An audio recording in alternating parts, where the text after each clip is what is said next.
Đúng là loại chó nghèo, tiền nhà còn chẳng trả nổi. Đồ rác rưởi dưới quê. Mẹ mày chết rồi hay sao mà phải hoãn việc nhặt xác thế? Cút.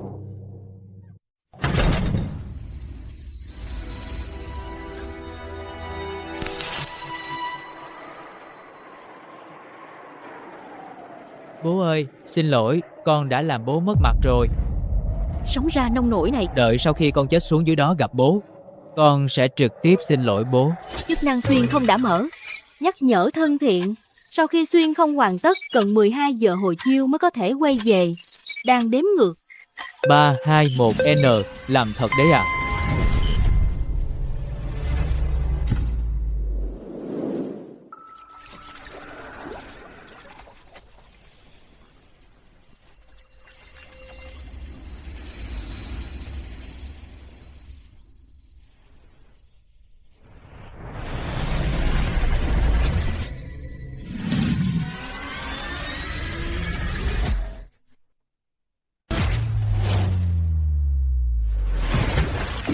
Xuyên không hoàn tất.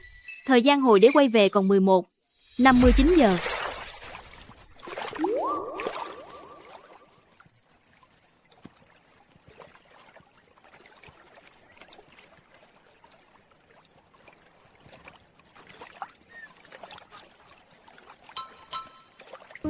Cô nương, tôi nói cái này là hiểu lầm, cô có tin không?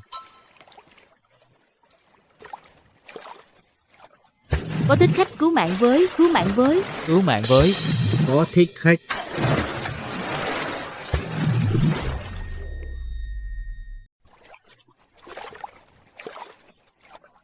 Có thích khách cứu mạng với. Có thích khách.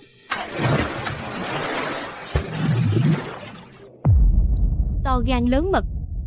Dám cả gan ám sát bản công chúa. Nói đi. Không, tôi không phải thích khách. Tôi tên là Lâm Động. Tôi chỉ là. Anh ta chỉ đi ngang qua thôi. Đi ngang qua sao? Đi ngang qua mà đi vào tận trong hoàng cung được à? Còn dám hừ hừ nữa hả? Lùi xuống chém đầu cho ta. Đợi đã, cho tôi một cơ hội đi. Bệ hạ giá đáo.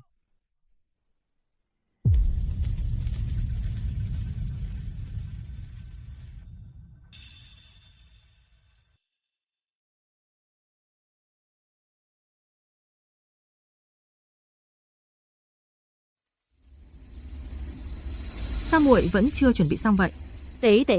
Tỷ thật sự muốn muội gả sang Bắc Tề sao? Muội không muốn gả.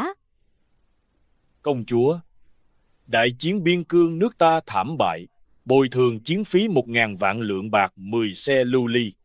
Giờ đây, quốc khố trống rỗng, cho nên việc hòa thân lần này là bắt buộc. Chỉ là làm công chúa phải chịu thiệt thòi rồi. Trẫm cũng không muốn đồng ý. Nhưng 1.000 vạn lượng bạc đã vét sạch quốc khố, rồi lại thêm 10 xe lưu ly nữa. E là trẫm có bán cả hoàng cung này đi cũng không lấy ra được. Là công chúa của Đại Hoa ta, trong lúc quốc gia nguy biến thế này, càng phải biết cống hiến, mới xứng đáng với thân phận hoàng thất. Cơ hội sống sót đến rồi. Lưu ly chẳng phải là thủy tinh sao? Chỉ cần có thể quay về hiện đại. Đừng nói 10 xe, 100 xe tôi cũng mang tới được cho cô. 10 xe lưu ly, chuyện này chẳng phải quá đơn giản sao? Tôi có mà. Kẻ nào đang khẩu xuất cuồng ngôn đó? Ngươi, chuyện này. Đây là hạng người nào? Ăn mặc kỳ quái. Tại sao lại xuất hiện trong tầm cùng của muội?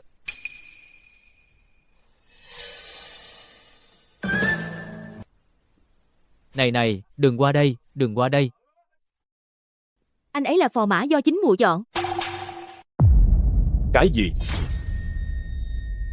Vớ vẩn, công chúa còn chưa xuất giá, lấy đâu ra phò mã chứ? Chuyện này mà để sứ đoàn Bắc Tề nghe thấy, thì còn ra hệ thống gì nữa? À đúng, tôi chính là phò mã. Hương Đình ca ta, cần muội cho trẫm một lời giải thích tại sao trong phủ công chúa lại có nam nhân. Muội không muốn gả đến Bắc Tề muội, đã có người trong lòng từ lâu rồi. Huynh ấy chính là người muội yêu. Chúng muội đã sớm tư định chung thân rồi. Đường là công chúa hoàng gia, lại lén lút hẹn hò nam nhân trong cung. Bệ hạ, chuyện này mà truyền ra ngoài, thì mặt mũi hoàng gia để ở đâu? thể diện của Đại Hoa Quốc chúng ta còn đâu. Lão già kia đừng có nói nghiêm trọng như vậy chứ tôi và công chúa là tự do yêu đương.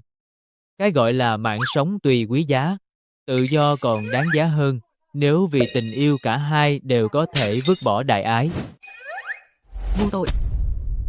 Thơ hay, không ngờ ngươi lại là một tài tử xuất khẩu thành thơ. Vậy nên, ngươi chính là dùng cách này để lừa gạt muội muội của trẫm sao? Đây đâu phải là lừa gạt trai chưa vợ, gái chưa chồng, tại sao lại không thể yêu nhau, chứ đúng không công chúa? Đúng đúng đúng. Bệ hạ, thế này, còn ra thể thống gì nữa?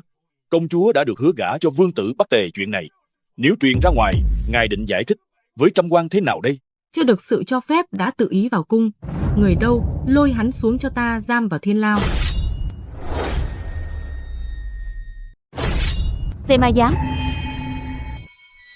Trời ạ, công chúa này được đấy, có chuyện là cô ấy dám đỡ đau thật luôn. Công chúa người muốn coi thường luật pháp Đại Hoa ta sao? Lão già kia, ngươi muốn để công chúa gả đi mục đích đến Bắc Tề, chẳng phải là để công chúa đi gán nợ cho 10 xe lưu ly bồi thường bại trận sao? Nói trắng ra chẳng phải là bán công chúa sao? Ngươi, lão sượng, sao ngươi dám ăn nói với bản quan như thế? Đánh thua trận là lại bắt một cô gái ra ngoài chịu khổ, thật là mất mặt. Cái gọi là thiên tử trấn giữ biên cương, quân vương tự tiết vì xã tắc, không cắt đất, không cầu thân, đây mới là khí phách cần có của một quốc gia. Ngươi, thiên tử trấn giữ biên cương, quân vương tử tiết vì xã tắc. Nói hay lắm. Nếu người dân Đại Hoa ta ai cũng có suy nghĩ như vậy, thì lo gì Đại Hoa không hưng thịnh. Còn về lưu ly các người muốn. Ta có. Hừ, khẩu khí lớn thật đấy. Nên biết là 10 xe lưu ly giá trị còn hơn cả mấy chục triệu lượng bạc trắng. Cái mạng hèn của ngươi còn chẳng đổi nổi một món đâu. Thủy tinh ở thời đại này đắt giá đến thế sao? Vậy chẳng phải mình phát tài rồi sao? Mấy thứ này có gì mà phải nói dối, cũng đâu có nhiều. Nhưng nếu là vì công chúa thì cũng đáng. Đủ rồi, trẫm cứ ngỡ ngươi là một tài tử có hoài bão. Không ngờ lại là một kẻ công tử, bột chỉ, giỏi bốc phét. Quốc gia đại sự đang trước mắt, không cho phép ngươi làm loạn. Khoan đã, tôi có bằng chứng. Này Siri, Tôi đây. cho tôi biết cách chế tạo lưu ly. Ai đang nói thế? Ha ha ha, xem kỹ đây này. Tán tán. Vật này tên là Hộp Thiên Cơ, đây là trợ lý của ta, trên thông thiên văn, dưới tường địa lý, mọi thứ trên đời đều ở trong này. Hộp thiên cơ. Đúng vậy chặt, nhưng mấy cái đó không quan trọng là ta có thể tạo ra lưu ly. Thật sao? Chuyện này tuyệt đối không được đùa đâu. Đó là lẽ đương nhiên. Dùng lò đốt cát mà đòi làm ra lưu ly. Bản tướng đây, đọc sách vạn quyển, còn chưa từng nghe qua bao giờ. Đúng là chuyện nực cười nhất thiên hạ. Trẫm cũng có chút nghi ngờ, nhưng thử một phen cũng chẳng sao. Vậy nếu không thành công, thì tính sau đây? Nếu chuyện bồi thường có vấn đề, Bắc Tề sẽ xua quân xuống phía Nam. Khi đó, Đại Hòa ta sẽ gặp họa diệt vong đấy. Vậy thì trẫm sẽ chém đầu tên nhóc đó ngay tại chỗ, rồi đích thân xin lỗi Khanh trước triều đình.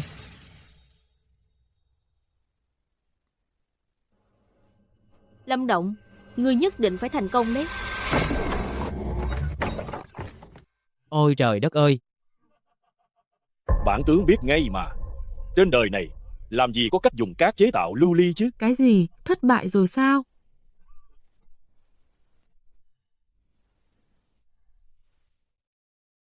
Bệ hạ thần đã biết ngay từ đầu. Tên tiểu tặc này đang nói dối. Người vẫn còn trẻ.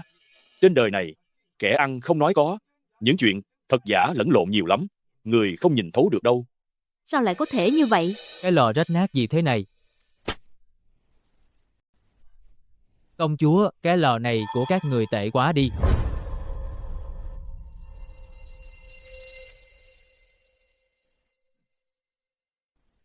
Không phải.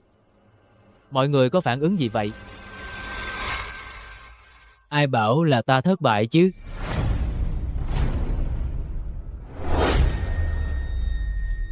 Ai bảo tôi thất bại rồi? Ngươi, Câm miệng, ngươi có biết lưu ly được luyện thế nào không?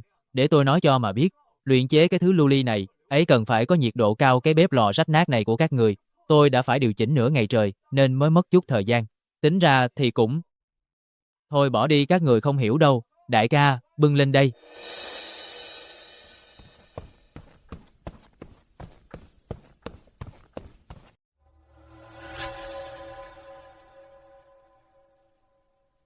Cẩn thận, từ từ thôi. cẩn thận chút.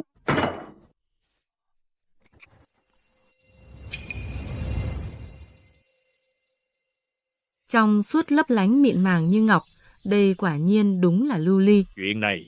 Chuyện này không thể nào.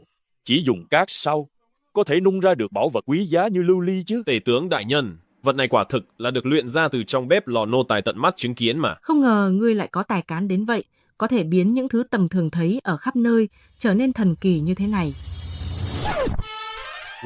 Quá khen rồi. Thật ra thì luyện chế cái thứ này cũng đơn giản lắm.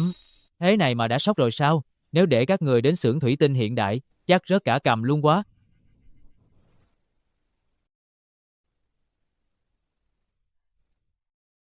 Đẹp không?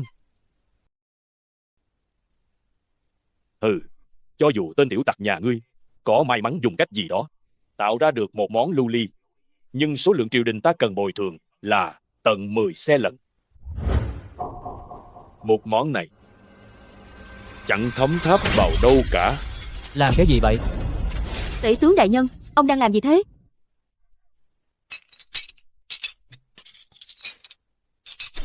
Cẩn thận.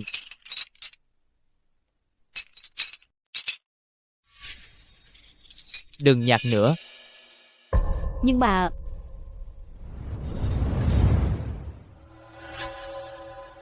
Bệ hạ, cho tôi một ngày 10 xe lưu ly chắc chắn sẽ có đủ. Bệ hạ không được. Người này tự ý vào cung, thân phận không rõ ràng, không thể nhẹ dạ tin tưởng được. Tể tướng, ngài từng dạy trẫm chuyện quốc gia đại sự là trên hết những chuyện khác đều không quan trọng. Đúng không? Chuyện này vậy lão thần xin đợi tin tốt từ Phò Mã.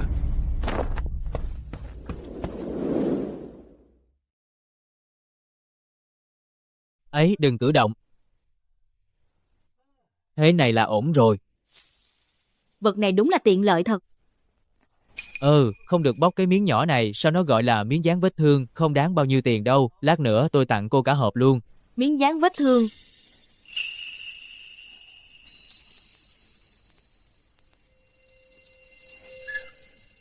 Sao cô cứ nhìn tôi chằm chằm thế? Tôi chỉ đang nhìn vợ tương lai của mình thôi. Dù sao thì bệ hạ cũng nói rồi mà đến lúc đó sẽ công bố cho thiên hạ biết. Để tôi làm phò mã của cô. Bản công chúa không thèm với anh, nói linh tinh cái gì vậy? Công chúa, cô định kháng chỉ sao? Đó là chuyện sau này. Tính 10 xe lưu ly của anh còn chưa thấy đâu đấy. Chuyện này cô cứ yên tâm đi, dù sao thì lúc tôi mang đến, coi như là sính lễ tặng cô luôn. Còn nói nữa là tôi không thèm nhìn mặt anh đâu. Được, tuân lệnh nói chuyện chính sự nào. Tôi đúng là cần một vài thứ mới có thể lo liệu xong mấy món lưu ly đó. Trong thẻ chỉ còn vài nghìn tệ, chẳng mua được bao nhiêu cả. Đống vàng bạc châu báu trong phủ công chúa này, chỉ cần lấy đại vài món mang về thời hiện đại, chắc toàn là bảo vật cả. Anh cần gì cứ việc lấy dùng. Thật không? À đúng rồi, quần áo của anh trông lạ lùng thật đấy. Lát nữa đi thay bộ khác đi. Rõ ạ. Vậy tôi xin phép cáo lui trước đây.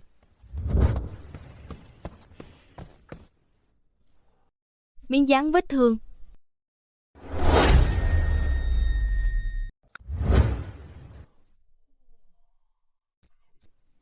Đồ tốt đấy, cầm lấy đi. Toàn là đồ tốt, toàn đồ tốt thôi. Cầm lấy đi.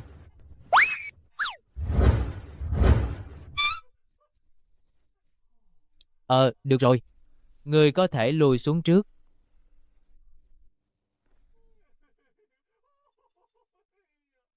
Phát tài rồi. Mang được ngần này bảo vật về. Cả đời này chẳng cần đi làm thuê nữa. Thời gian chờ đã kết thúc. Tuyệt quá đi. Tể tướng Cơ đấy. Định nhắm vào ta chứ gì. Đợi ta mang hết đống bảo vật này về, sẽ làm mù mắt chó của ngươi. Đi thôi.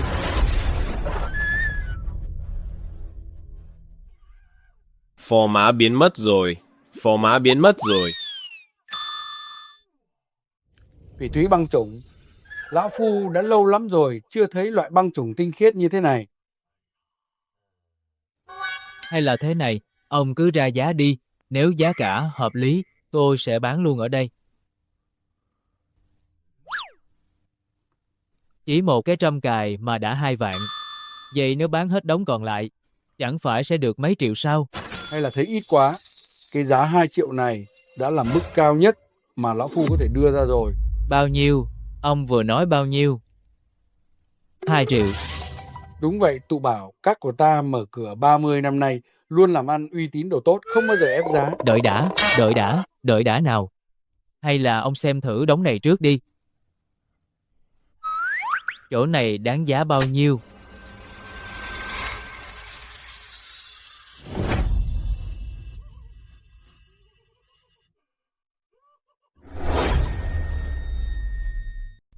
Đã chuyển khoản 180 triệu rồi, tầm nửa tiếng nữa là đến.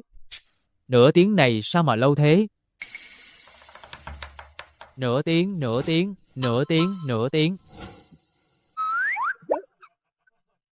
Không sao, tôi cũng đâu có thiếu tiền. Tôi tin ông mà, đến lúc đó tôi sẽ kiểm tra đa tạ. Đây là việc nên làm mà. Những thứ tiên sinh bán đều là cực phẩm tuyển chọn nguyên liệu thượng, hạng chế tác theo phương pháp cổ. Nếu sau này còn bảo vật nào nữa, nhất định phải đến tụ bảo, các đấy cho tôi được mở mang tầm mắt với.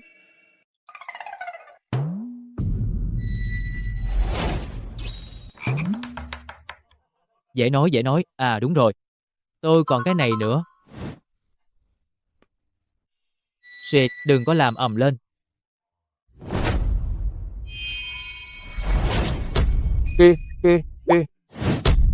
Kê huyết thạch cực phẩm. Viên kê huyết thạch này bán được bao nhiêu tiền? Chất lượng này, kích cỡ này. Cả đời Lão Phu đây là lần đầu tiên được thấy đấy. Quá quý giá rồi. Giá của viên kê huyết thạch này Thật sự quá kinh ngạc. Tiếc là tiền mặt của tụ bảo các đang bận dùng vào việc khác. E là phải lỡ mất món bảo vật này rồi. Lâm tiên sinh, cậu nhất định phải bảo quản cho tốt đấy.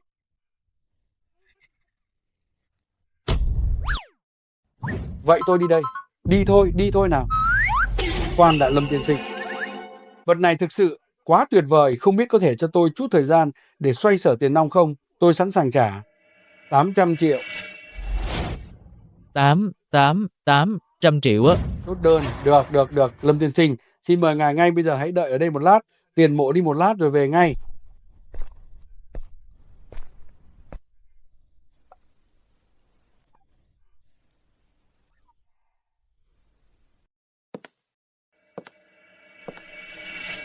Ồ, đây chẳng phải là Lâm Động sao?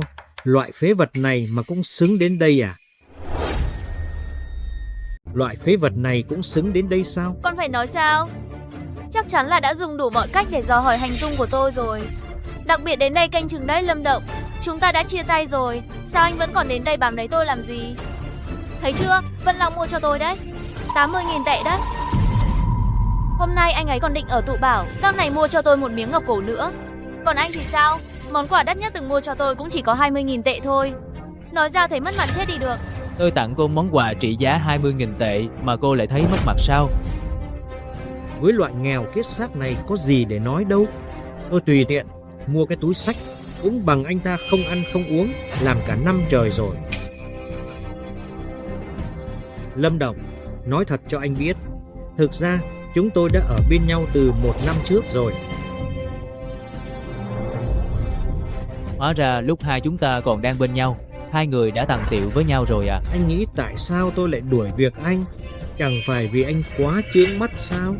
Bản thân thì vô dụng, đến 500.000 tệ tiền sính lễ cũng không có, thì nuôi tôi kiểu gì, làm sao cho tôi cuộc sống tôi muốn đây? Không cần nói nhảm với loại phế vật này. Đồ chướng mắt. Bây giờ lập tức biến khỏi đây, cút ra ngoài cho tao. Mày là cái thá gì chứ? Mày bảo tao ra là tao phải ra à?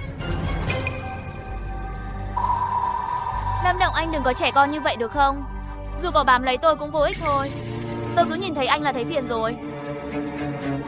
Tôi bám lấy cô sao?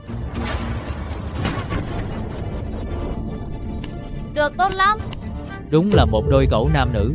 Thật là chuyện nực cười nhất thiên hạ. Làm tôi mở mang tầm mắt rồi đấy.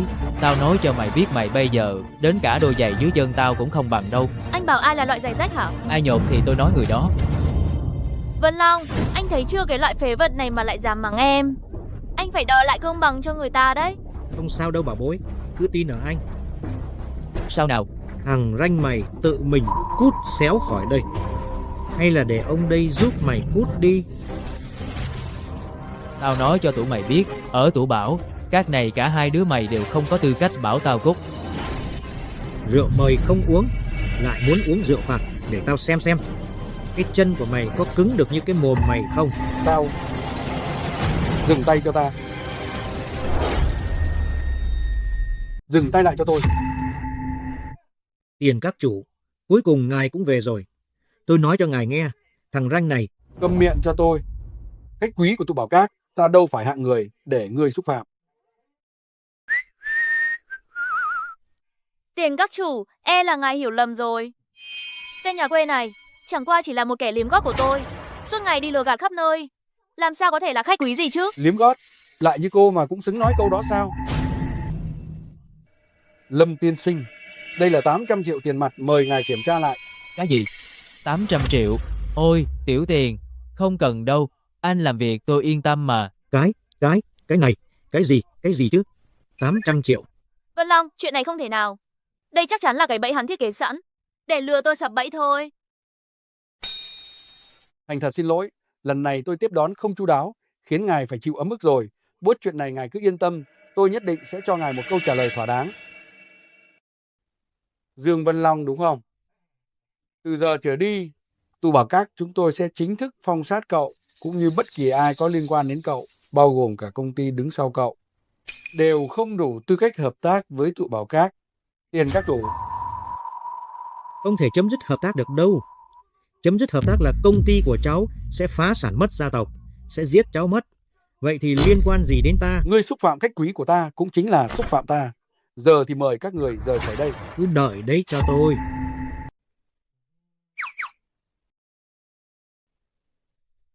Tôi sẽ không tha cho anh đâu. Không tha cho tôi sao?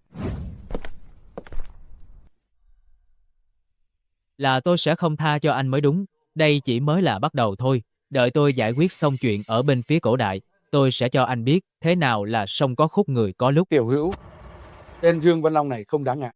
Nhưng tập đoàn Chu Thị của cậu hắn có giá trị thị trường hàng chục tỷ, cũng được coi là có chút máu mặt, có cần lão giúp một tay không? Vài chục tỷ quả thực không ít. Tính ra thì ít nhất tôi cũng phải mất vài ngày mới kiếm nổi, xem ra phải đợi vài ngày nữa mới có thể xử lý bọn họ. Rốt cuộc anh ta là ai chứ? Rốt cuộc anh ta là ai chứ?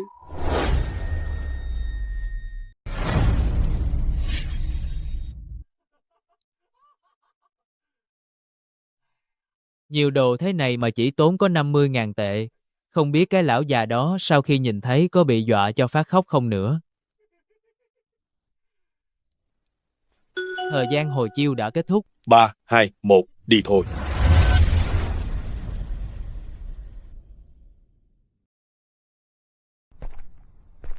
Sao cha lại sầu não vậy ạ? Công chúa mà chưa gả đi ngày nào, thì lòng ta vẫn chưa yên được. Tại sao vậy ạ? Nữ đế dù nàng có làm hoàng đế đi chăng nữa thì cũng phải gả cho người ta thôi. Nay hoàng tộc họ Giang chỉ còn lại nữ đế và công chúa. Nghĩa là Sau khi công chúa gả đi, cha sẽ tiến cử con vào cung. Một khi đã thành đế, phu sinh được con cái, thì con xem Giang Sơn này sẽ mang họ Vương hay là họ Giang đây? cha thật cao kiến. Vậy là con có thể cùng nữ đế. Cha ơi, hình như bây giờ không hòa thân nữa rồi. Thế này thì biết làm sao đây? Con thật sự nghĩ tên tiện dân đó có thể lấy ra 10 xe lưu ly sao? Phủ công chúa vừa truyền tin tới, tên tiểu tặc đó đã bỏ trốn từ lâu rồi. Bỏ trốn rồi sao? Vậy chẳng phải công chúa sẽ bị đưa đi sao? Trong buổi chiều hội ngày mai, Chẳng phải nữ đế sẽ phải trước mặt cha. Cúi đầu nhận lỗi xong. Cha thật cao minh. Uy danh của nhà họ Vương ta nhất định sẽ càng thêm hiển hách.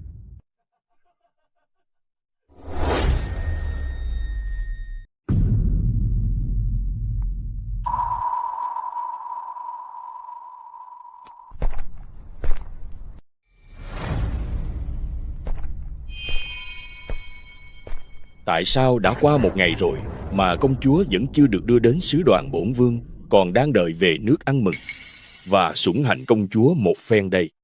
Công chúa vẫn chưa đi sao? Đúng vậy, rốt cuộc công chúa đang làm cái gì thế? Chẳng phải nên sớm tiễn người của sứ đoàn đi hay sao? Đúng thế, quân biên giới đã không còn sức để chiến đấu nữa. Nếu bồi thường không thỏa đáng, đại hòa ta chắc chắn sẽ lầm than. Ấy da, hoàng tử Aegina, về việc bồi thường, sau khi bệ hạ của chúng tôi cân nhắc kỹ lưỡng, đã quyết định theo như thỏa thuận trước đây, bồi thường 10 xe lưu ly. Cái gì? Cái nơi nghèo nàn như đại hoa này mà các người lấy ra được 10 xe lưu ly sao? Lão già này sao cái miệng nhanh nhảu thế? Giờ Lâm Động đã bỏ chạy rồi, chẳng lẽ mình thực sự phải cúi đầu xin lỗi để muội muội đi hòa thân sao? Chuyện này phải làm sao đây? Hoàng tử yên tâm, chuyện này trẫm nhất định sẽ cho ngươi một lời giải thích thỏa đáng. Đại hoa đã bại trận rồi thì nên quỳ xuống cầu xin bổn vương tha thứ. Bổn vương mà không vui thì các người đều phải chết. Phải làm sao bây giờ? Chuyện này tính thế nào đây? Thật ra, trẫm đã để công chúa Phò mã Lâm Động cầu kiến. mau tuyên Lâm Động lên điện.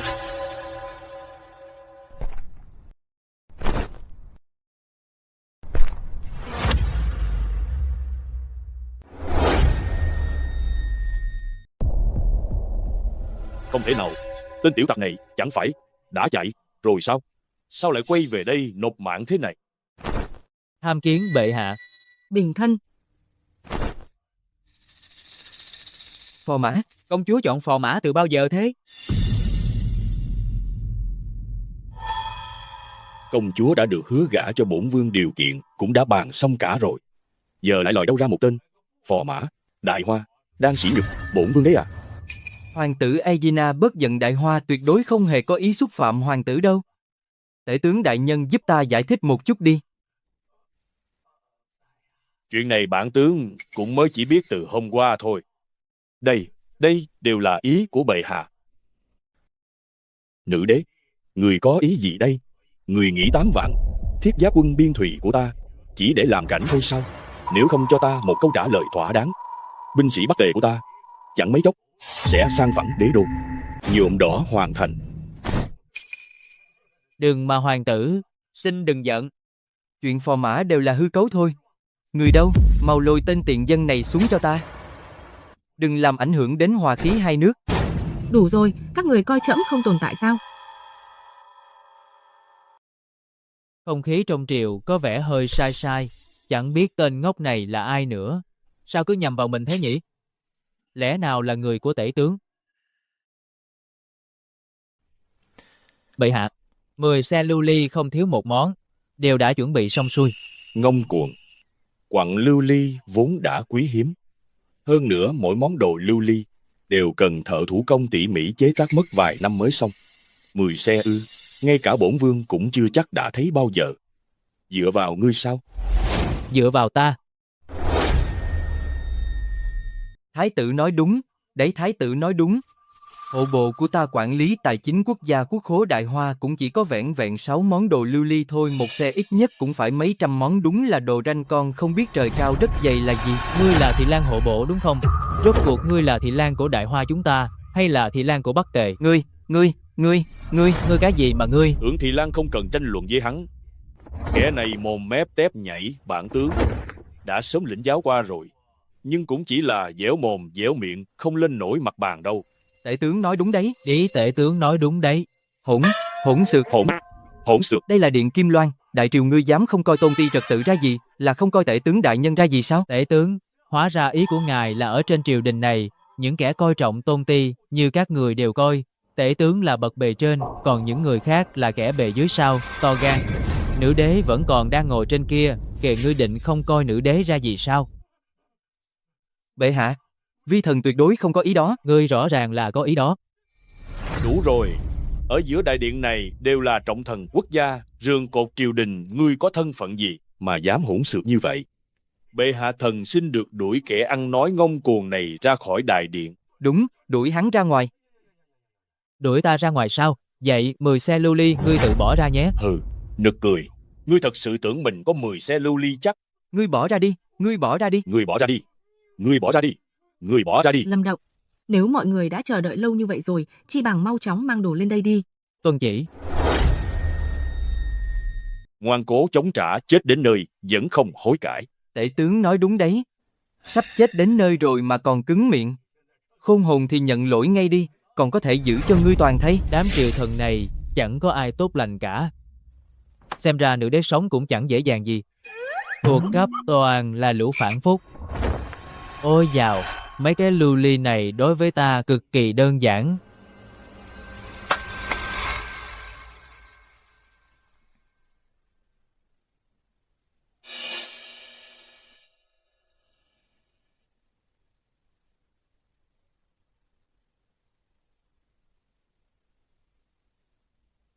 Ha ha ha, nói cứ như thật ấy. Ngươi tưởng bạn vương chưa từng thấy sự đời sao? Bạn vương muốn xem thử dưới tấm vải che này là thứ gì. Không được.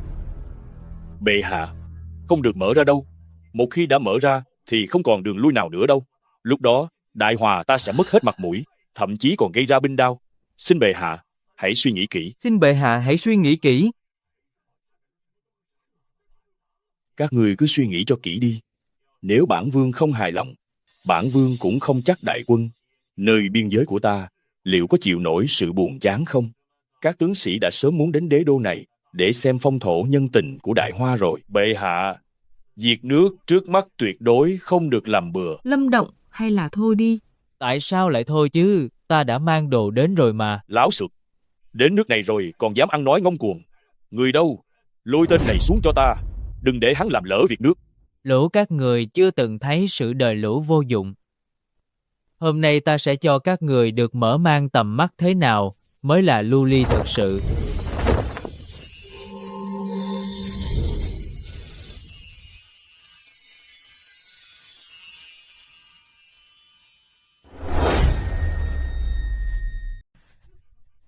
Chuyện này sao có thể chứ? Ngay cả quốc khố cũng không có khối tài sản lớn thế này. Một tên phò mã không ra gì như ngươi mà lại giàu hơn cả quốc khố sao?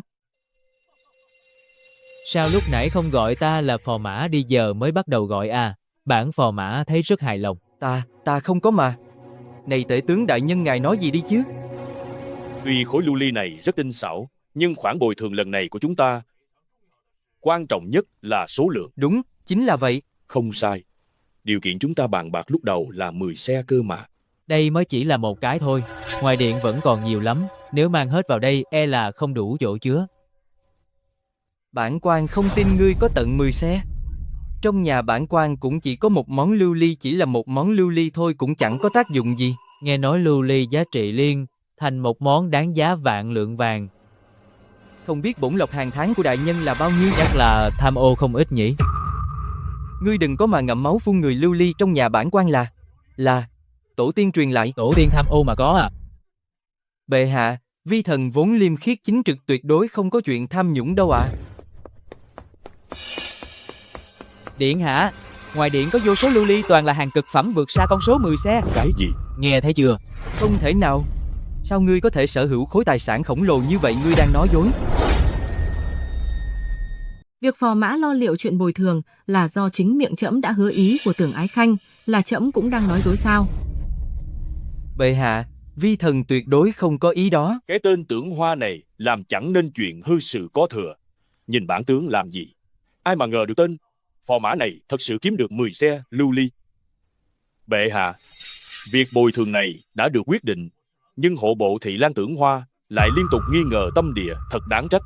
Thần kiến nghị cách chức hắn để điều tra, để làm gương cho kẻ khác. Tể tướng đại nhân, sao ngài có thể? Được vậy thì cứ theo lời tể tướng, lôi Tưởng Hoa xuống giao cho ngự sử điều tra kỹ lưỡng. Bệ hạ, thần oan ức quá. Thần là hộ bộ thị lang mà tể tướng đại nhân, ngài không thể bỏ rơi tôi được. để vương tử chê cười, rồi không biết việc bồi thường này ngài đã hài lòng chưa? Bản vương không hài lòng. Vị vương tử A Dê này, Ajina, ngoài điện không chỉ có 10 xe đâu có gì mà không hài lòng chứ. bồi thường tuy không sai, nhưng mối giao hảo giữa Bắc Tề và Đại Hoa chúng ta, nếu chỉ vì tiền bồi thường, thì có khác gì bọn buôn bán ngoài chợ đâu. Hay thật đấy, lúc không tiền thì đòi tiền có tiền rồi, lại bảo không phải vì tiền, đúng là mặt dày. Vậy không biết vương tử Ayena có cao kiến gì? Chuyện hòa thân ở Bắc Tề, ai ai cũng biết. Nếu bản vương tai không trở về, bản vương còn mặt mũi nào nữa. Bản vương muốn nữ đế thông cáo thiên hạ Đại Hoa phải cúi đầu trước bản vương phàm là người Đại Hoa. Khi thấy bản vương đều phải quỳ xuống dập đầu, hô vang phong hiệu của bản vương. Cái gì? Bệ hạ điều kiện này tuyệt đối không thể đồng ý, chẳng phải như vậy sẽ khiến con dân Đại Hoa thấp kém hơn người sao? Đúng vậy, bệ hạ tuyệt đối không thể đồng ý. Đúng vậy bệ hạ. Bệ hạ tuyệt đối không thể đồng ý. Không thể đồng ý đâu. Tuyệt đối không thể đồng ý. Bệ hạ không thể đồng ý đâu. Chuyện này trẫm tuyệt đối không thể đồng ý. Vương tử điện hạ, chuyện hòa thân này thật ra không phải là không thể thương lượng lại. Tể tướng ta đã đưa ra tiền bồi thường rồi, mà còn phải hòa thân nữa sao? Đồ cũng đã đưa rồi, còn muốn cống nạp công chúa nữa. Người đây là đang thông đồng phản quốc. Phóng túng. Chuyện của hai nước liên quan đến hàng triệu bách tính. Nếu binh đao lại nổi lên sinh linh, lầm than, người có gánh nổi trách nhiệm này không? Thôi được rồi, chuyện bồi thường đã thương lượng giải quyết xong, chuyện hòa thân không cần nhắc lại nữa.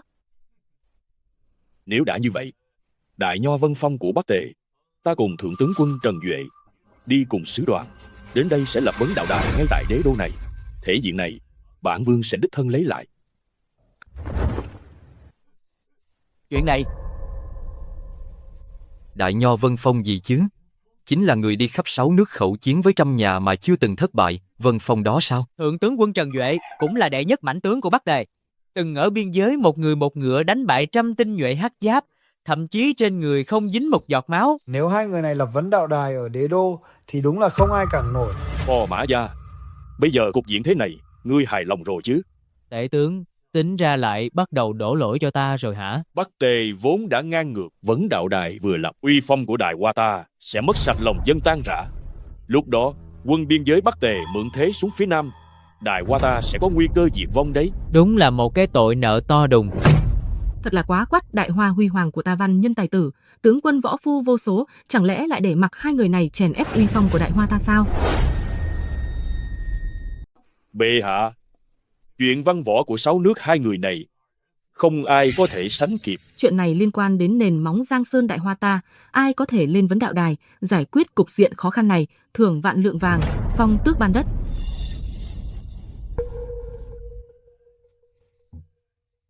Quốc gia rộng lớn thế này mà không một ai dám lên sao vấn đạo đài này ư? Một lũ hủ lậu mở miệng ra là lễ nghĩa giáo điều. Đến lúc then chốt lại giả chết. Đã đến lúc để những người cổ đại của ngàn năm trước thấy được giá trị của 9 năm giáo dục bắt buộc thời hiện đại rồi. Bệ hạ thần nguyện lên văn đạo đài nghênh chiến Vân Phong. Tốt lắm, không hổ là người mà muội muội đã nhìn trúng, có bản lĩnh gánh vác, trẫm rất hài lòng. Bệ hạ, để tên nhóc miệng còn hôi sữa này đi nghênh chiến Đại Nho của văn đạo đài chẳng phải là đang đùa sao? Bệ hạ phò mã, đại diện hoàng thất xuất chiến tại văn đạo đài. Nếu như thua, thì không chỉ mất mặt Đại Hoa ta, mà còn cả thể diện của hoàng thất nữa. Tể tướng nói đúng đấy. Chuyện đại sự quốc gia lại đặt lên vai một phò mã hèn mọn, làm sao mà được chứ? Ta không được thì ai được, ai giỏi thì lên đi. Ngài lên đi, ngài có lên không? Ngài có lên không? Không ai lên thì ngài lên đi, tể tướng, ngài lên đi chứ. Từng người một chưa đánh, đã sợ vậy mà chẳng có ai dám đứng ra. Ta đứng ra thì lại nghi ngờ ta, đúng là một lũ hèn nhát. Ngay giữa đại điện thế này, sao ngươi có thể mắng người khác như vậy? Ta mắng ông thì sao nào? Còn lải nhải nữa thì ai giỏi tự đi mà làm. Tốt vậy thì quyết định để phò mã Lâm Động lên vấn đạo đài. Phô trương quốc uy Đại Hoa ta. Thật là tức chết ta mà.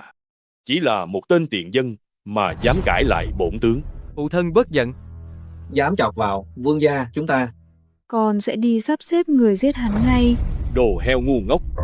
Bây giờ cả nước Đại Hoa, khắp trên dưới cả nước đều biết Phò Mã sẽ đại diện Đại Hoa đi nghênh chiến Vân Phong. Bây giờ con muốn giết hắn. Vậy phải làm sao đây thưa phụ thân?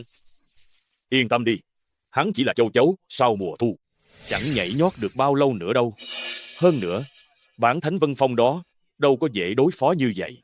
Ngay cả bổn tướng khi gặp ngài ấy cũng phải gọi một tiếng tiên sinh. Phụ thân thật cao minh. Đợi hắn lên quan đạo đài, chắc chắn sẽ đại bại. Đến lúc đó tội trạng đổ xuống, hừ. Hắn tuyệt đối không có đường sống. Chàng cũng lợi hại quá đi. Nghe nói chàng ở trên triều đấu khẩu với quần thần đám văn võ bá quan đó bị chàng mắng cho không thốt nên lời. Đặc biệt là tể tướng đại nhân ông ta, thậm chí còn không dám tranh luận với chàng nữa. Chàng đó thật là khiêm tốn thôi, có gì đâu mà đáng tự hào. Rất đáng tự hào chứ. Tể tướng quyền khuynh thiên hạ, ngay cả tỷ tỷ cũng phải nghe theo ông ta. Chàng đã giúp tỷ tỷ xả được một cơn giận lớn đấy. Chỉ là tể tướng thôi mà, có lợi hại đến thế không? Chàng có lẽ không biết, tể tướng là nguyên lão hai triều, nhưng tỷ tỷ chỉ vừa mới đăng cơ, lại còn là nữ đế. Quyền lên tiếng trên triều đình còn thua xa tể tướng. Bệ hạ giá đáo.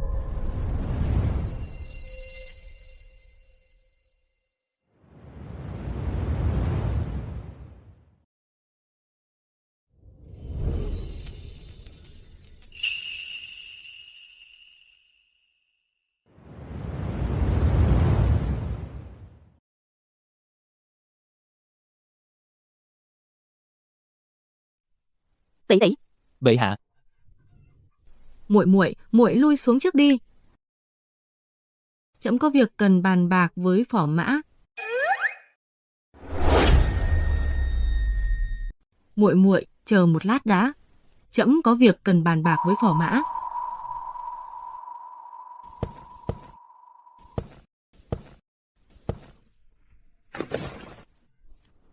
Liệu trẫm có thể tin tưởng ngươi không? Tất nhiên rồi.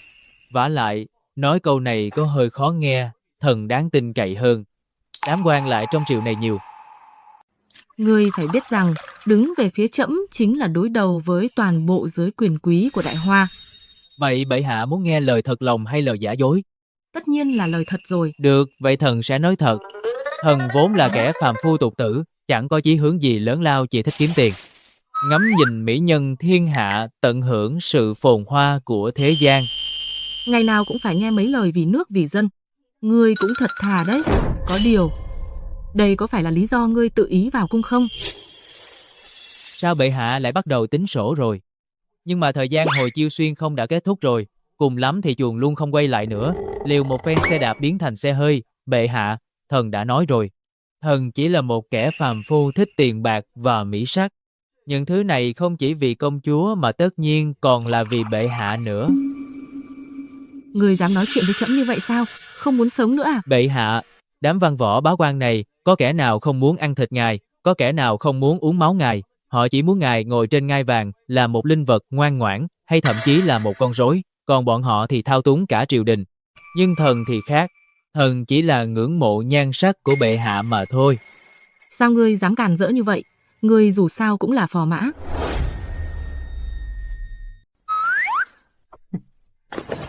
Bệ hạ, thật ra, kể từ lần đầu nhìn thấy người tôi, đã bị vẻ đẹp nghiêng nước nghiêng thành của người thu hút đến mức không thể thoát ra được. Hơn nữa, thân phận không quan trọng, mục đích mới là quan trọng nhất. Tôi có thể giúp người giành lại quyền lực để người trở thành một vị hoàng đế thực thụ chứ không phải một con rối. Ngươi thực sự có thể giúp trẫm sao? Tất nhiên rồi, năng lực của tôi người cũng đã thấy đấy. Chỉ riêng 10 xe lưu ly đó thôi, đối với nước Đại Hoa mà nói, đã bằng mấy năm tiền thuế rồi, nhưng đối với tôi, chúng chẳng thấm vào đâu cả.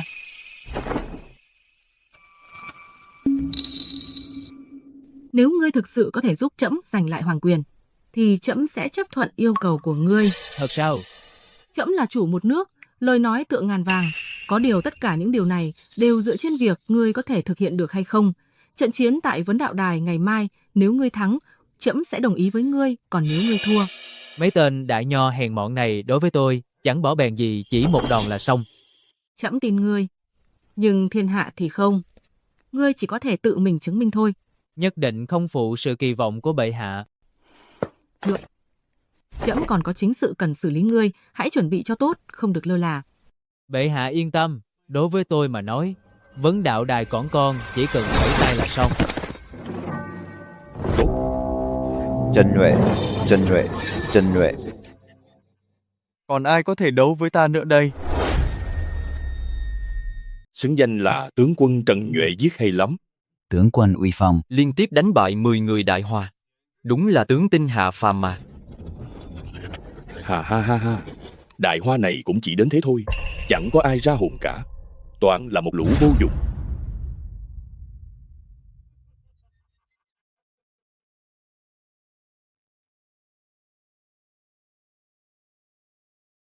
Tiên phong kim cấm quân Đại Hoa Vương Long. Đặc biệt đến thỉnh giáo.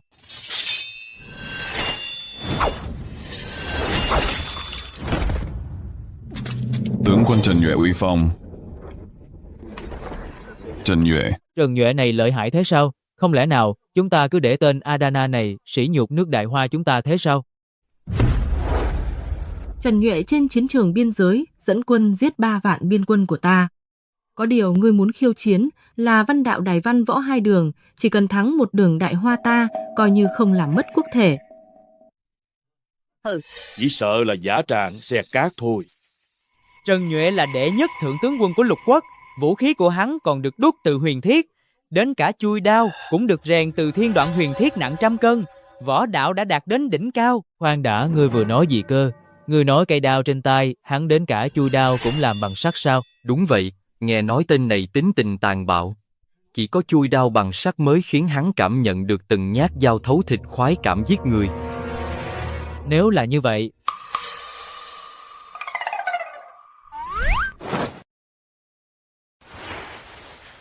thì võ đài này ta cũng có thể lên. Vậy thì võ đài này ta cũng có thể lên. Chỉ dựa vào ngươi mà đòi lên võ đài sao? Nhìn bộ dạng da trắng thịt mềm này của phò mã mà còn muốn khiêu chiến Trần Nhuệ sao? Đừng có đùa. Đúng là chán sống rồi. Võ đài này đến nay đã có 11 người lên chết mất 8 người rồi. Phò mã mà lên đó chỉ có nước bị bọn chúng xé xác thôi. Những lúc thế này, đừng có mà ăn nói hàm hồ. Võ công của ta tuy không ra gì, nhưng để đối phó với cái gã gọi là thượng tướng quân này thì vẫn còn dư dả chán hừ. Ngông cuồng, thưa bệ hạ, nếu phò mã đã muốn lên thử sức để làm rạng danh Đại Hòa ta vậy, thì chúng ta hãy thành toàn cho tấm lòng trung trinh này của phò mã đi. Chàng không được đâu. Bệ hạ yên tâm, trận này ta nắm chắc 10 phần thắng. Nhìn cho kỹ đây. Nhìn cho kỹ đây. Phò mã đi thật kìa. Chẳng phải chỉ cần vài chiêu là bị Trần Nhuệ chém chết rồi sao? Vài chiêu sao? Chống đỡ được một đao của Trần Nhuệ đã là tốt lắm rồi. Cứ tưởng là đối thủ ra trò, không ngờ lại là một tên nhóc chưa trải sự đời. Thôi kệ, tự mình nộp mạng, cũng đỡ tốn bao nhiêu công sức. Sao lại như vậy chứ Lâm Động? Huynh điên rồi sao? Đêm qua vừa mới giao hẹn với trẫm mà hôm nay đã không cần mạng nữa rồi. Huynh nhất định phải sống sót trở về đấy. Còn ai nữa không? Ai dám đấu với ta một trận nào? Thôi xong, tên Trần Nhuệ này quả nhiên dũng mãnh vô song đến cả tiên phong tướng quân của cấm quân cũng bại trận rồi. Thật là đáng buồn, đáng tiếc thay. Đại Hoa ta chẳng lẽ không có lấy một người là đối thủ của Trần Nhuệ này sao? Để ta.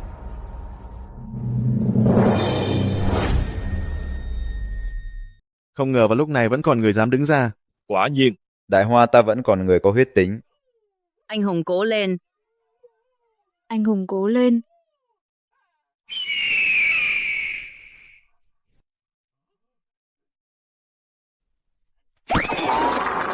Ha ha ha ha ha. Lên võ đài thôi mà. Còn đứng không vững. Mà còn muốn đánh một trận với bản tướng quân sao? Chẳng lẽ Đại Hoa không còn ai có thể chiến đấu nữa sao? Vì anh hùng này hay là ngươi đi xuống đi. Với thân thủ này của ngươi, lên đây cũng chỉ là nộp mạng thôi. Nhìn ngươi trắng trẻo thư sinh thế này chắc là một văn nhân nhỉ? Đây là võ đài đấy ngươi, đừng có lên đây góp vui nữa. Không sao đâu. Vừa rồi ta vẫn chưa khởi động xong thôi, tay chân hơi ngượng chút. Khai mau danh tính, Trần Nhuệ ta không giết kẻ vô danh. Ta chính là phò mã Lâm Động của nước Đại Hoa. Tên nhóc không biết trời cao đất dày là gì, Dám thách đấu với tướng quân Trần Nhuệ thật sao? Điện hạ, đây là chuyện tốt. Với thân thủ đó của hắn, sao có thể là đối thủ của tướng quân Trần Nhuệ được chứ? Nói đúng lắm, đúng là tự tìm đường chết. Nói với Trần Nhuệ, bổn vương muốn hắn phải bị khiêng xác xuống khỏi võ đài. Rõ. Đại Hoa ta có phò mã từ bao giờ thế? Chuyện này mà ngươi cũng chưa nghe nói sao? Hôm qua phò mã đã lấy ra 10 xe lưu ly để bồi thường hủy bỏ hỏa thân. Chính điều này đã khiến hoàng tử Azana thẹn quá hóa giận, lập ra võ đài này. 10 xe lưu ly. Trời ạ, thế thì đáng giá bao nhiêu bạc chứ? Bạc á lưu ly này phải tính bằng vàng đấy. Nhưng vị phò mã này cũng thật bản lĩnh, lại dám đến thách đấu trên võ đài. Tiếc là nhìn dáng vẻ kia của hắn, có vẻ không phải là đối thủ của Trần Duệ rồi. Tốt, phò mã đến đúng lúc lắm. Ta đang lo giết chưa đã tay. Có phò mã của Đại Hoa làm vật tế đao cho ta.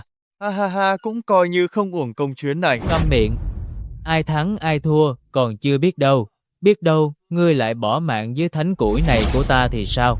Thanh củi bản tướng tung hoành xa trường, chưa từng có ai dám dùng thanh củi để đấu với bản tướng. Nếu ngươi đã muốn chết, ta sẽ thành toàn cho ngươi. Thanh củi sao hắn có thể dùng một thanh củi để đối địch chứ cầm y vệ, đâu mau mang đao kiếm lên cho hắn. Ôi, vậy hả? Phò mã này đã dùng thanh củi làm binh khí, thì chắc chắn là đã có tính toán kỹ lưỡng, chúng ta không cần lo lắng. Nhưng binh khí chênh lệch lớn như vậy, thì đánh đấm thế nào được?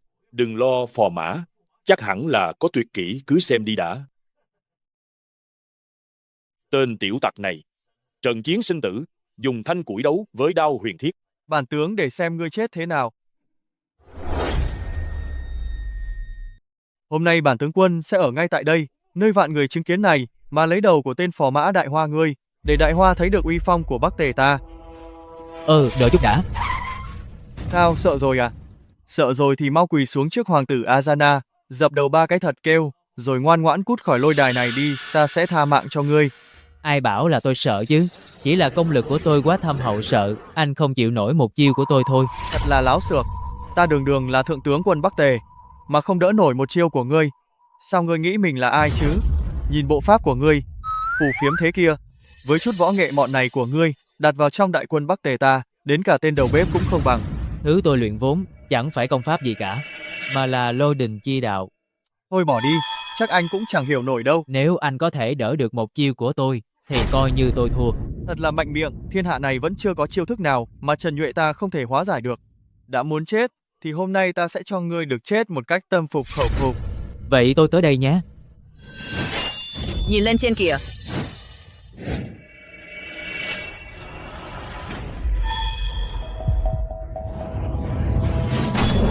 Ha ha ha, chỉ có thế này thôi sao?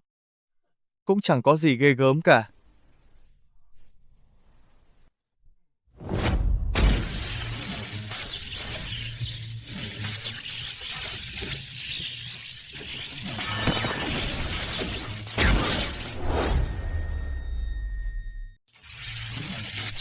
Ôi trời, huyền thiết đao nên đọc thêm sách đi, không biết sắc dẫn điện sao. Ha ha, ôi trời. Sức mạnh sấm sét. Chuyện này sao có thể? Sức mạnh sấm sét. Cái này. Phò mã thắng rồi, ngài ấy chỉ dùng một chiêu. Trời ơi, thượng tướng quân Trần Nhuệ. Lại ngay cả một đòn của phò mã cũng không đỡ nổi. Phò mã thắng rồi, phò mã thắng rồi. Đa tạ nhường nhịn. Tướng quân, ngài sao vậy tướng quân? To gan, dám làm bị thương. Thượng tướng quân Bắc Tề ta, nếu tướng quân có mệnh hệ gì Bắc Tề nhất định sẽ không tha cho ngươi. Xem đang nói cái gì vậy? Đài võ này là do Bắc Tề các người lập ra. Lập ra không phải là để đánh nhau sao? Tại sao chỉ cho phép Bắc Tề các người đã thương người khác mà không cho chúng ta đánh trả sao? Đúng thế. Trên đài võ sinh tử có số. Lúc trước các ngươi còn làm bị thương biết bao tướng sĩ Đại Hoa chúng ta. Người Bắc Tề các ngươi chẳng lẽ là thua không nổi? Thua không nổi thì đừng có lập đài võ. Thật mất mặt, còn bày đặt vấn đạo đài đánh thua rồi thì lại giở trò ăn vạ, đúng là nực cười. Ngươi, các ngươi. Trách ta. Ta không ngờ rằng vị tướng quân Bắc Tề này lại yếu đến thế. Cứ tưởng có thể ép ta tung ra chiêu thứ hai, kết quả là mới chiêu đầu tiên đã ngã rồi. Ngã ngay từ chiêu đầu tiên. Ha ha ha ha ha. Ồ, Đưa tướng quân xuống trị thương. Lâm Động, bản vương nhớ kỹ ngươi rồi. Ngươi chẳng qua là gặp may thôi. Đúng lúc Trần tướng quân tái phát vết thương cũ, nên mới để ngươi chiếm được món hời này. tái phát vết thương cũ, hóa ra Trần Nhuệ là vì vết thương cũ nên mới ngã xuống. Thảo nào khi nãy phò mã ra chỉ một chiêu nhẹ nhàng như thế đã đánh gục được Trần Nhuệ. Ta đã bảo mà, dù sau đó cũng là đệ nhất chiến thần lục quốc, sao có thể bại nhanh như thế được. Vương tử ngươi cũng giỏi đội trắng thay đen thật đấy, thua là thua.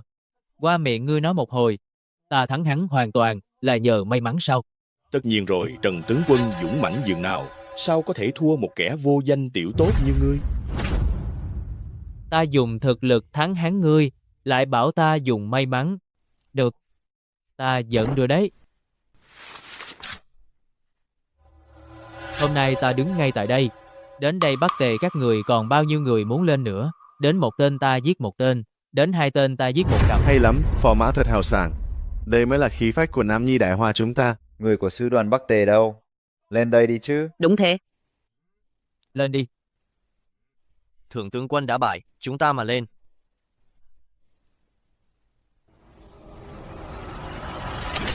Thị vệ Ngự Tiền, Bắc Tề Tống Nhân. Xin được chỉ giáo.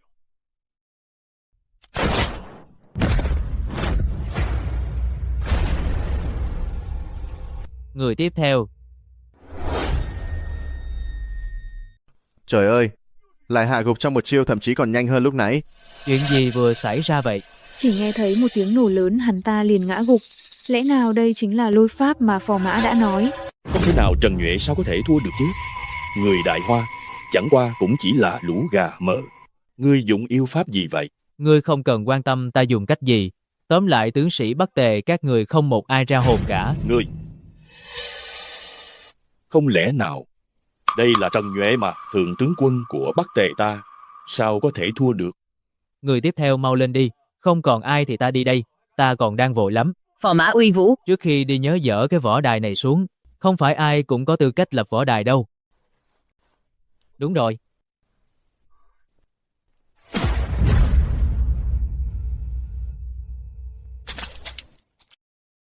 Bệ hạ, thần may mắn không làm nhục mệnh.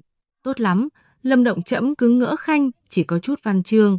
Không ngờ về mặt võ nghệ Khanh lại xuất chúng đến vậy. Đừng khen nữa, chỉ là chút võ vẽ mèo cào thôi. Không cần khiêm tốn, đó là đệ nhất chiến thần của 6 nước đấy. Không phải chỉ chút võ vẽ mèo cào là có thể đánh bại được đâu. Chẳng qua chỉ là mấy thứ tà môn ngoại đạo mà thôi. Tà môn ngoại đạo sao tể tướng tự mình không lên tôi đánh thắng, rồi giờ lại bảo tôi là tà môn ngoại đạo, ông có còn biết xấu hổ không hả? Láo xược, ngươi. Người cái gì mà ngươi? Tể tướng đại nhân, hay là ông cũng cảm nhận thử sức mạnh lôi pháp của tôi đi, nhân lúc võ đài chưa dở nào, chúng ta lên đó so tài chút xem sao, có đi không?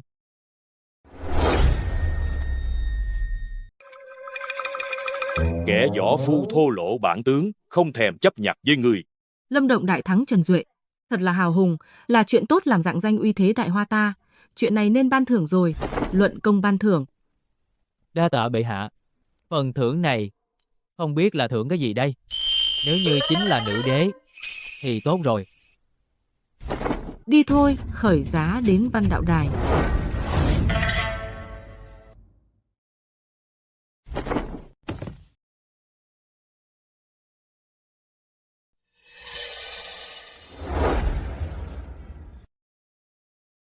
Sao Văn Đạo Đài này lại thế này? Không có ai khiêu chiến sao? Sao không ai nói gì vậy? Phò mã có điều chưa biết. Con đường văn đạo này khác với võ đạo còn có thể tìm sơ hở trong lúc chiến đấu. Còn vị bán thánh văn đạo Dân Phong này từng viết tác phẩm thiên hạ thi từ kinh thư, đều có tác phẩm để đời, có nói là thầy của tất cả nho sĩ trong thiên hạ. Cũng không quá lời đâu, là không ai dám chiến thôi. Ý là vì ông ta danh tiếng lẫy lừng, địa vị cao, nên các người đều rén hết rồi chứ gì. Tể tướng đại nhân, ta nhớ ra rồi, tể tướng đại nhân ngài chính là người đọc sách, mà những lúc thế này ngài không nên ra tay sao? Văn khí của Vân Phong đại nhân bản tướng, tự thấy hổ thẹn không bằng, không giống kẻ nào đó, chẳng biết trời cao đất dày, hay là bây giờ sợ rồi, nên mới đẩy bản tướng ra làm bia đỡ đạn hả? Ai bảo tôi sợ chứ, chỉ là Vân Phong thôi mà. Vẫy tay là thắng. Thật là khoác lác người.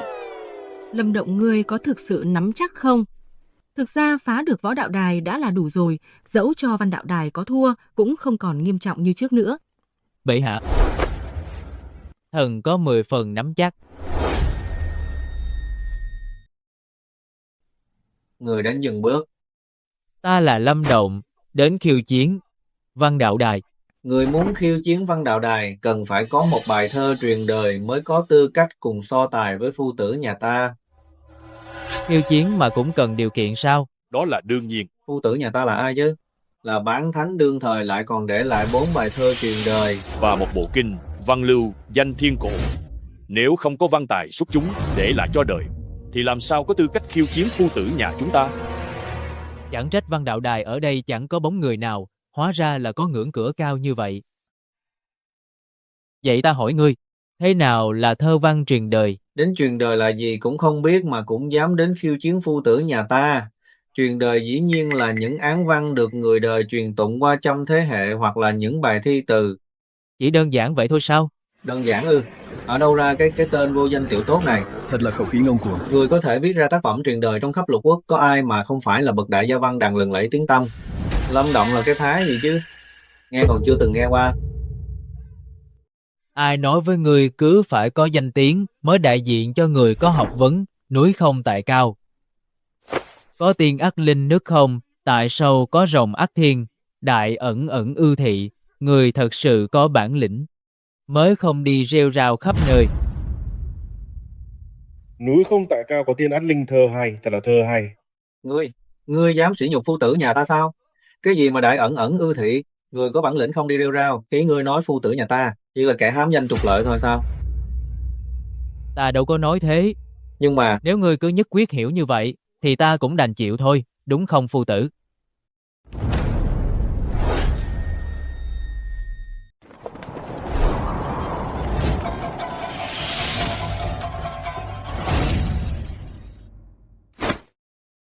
Hai câu này tuy không phải là một câu hoàn chỉnh, nhưng cũng đủ để lưu danh thiên cổ.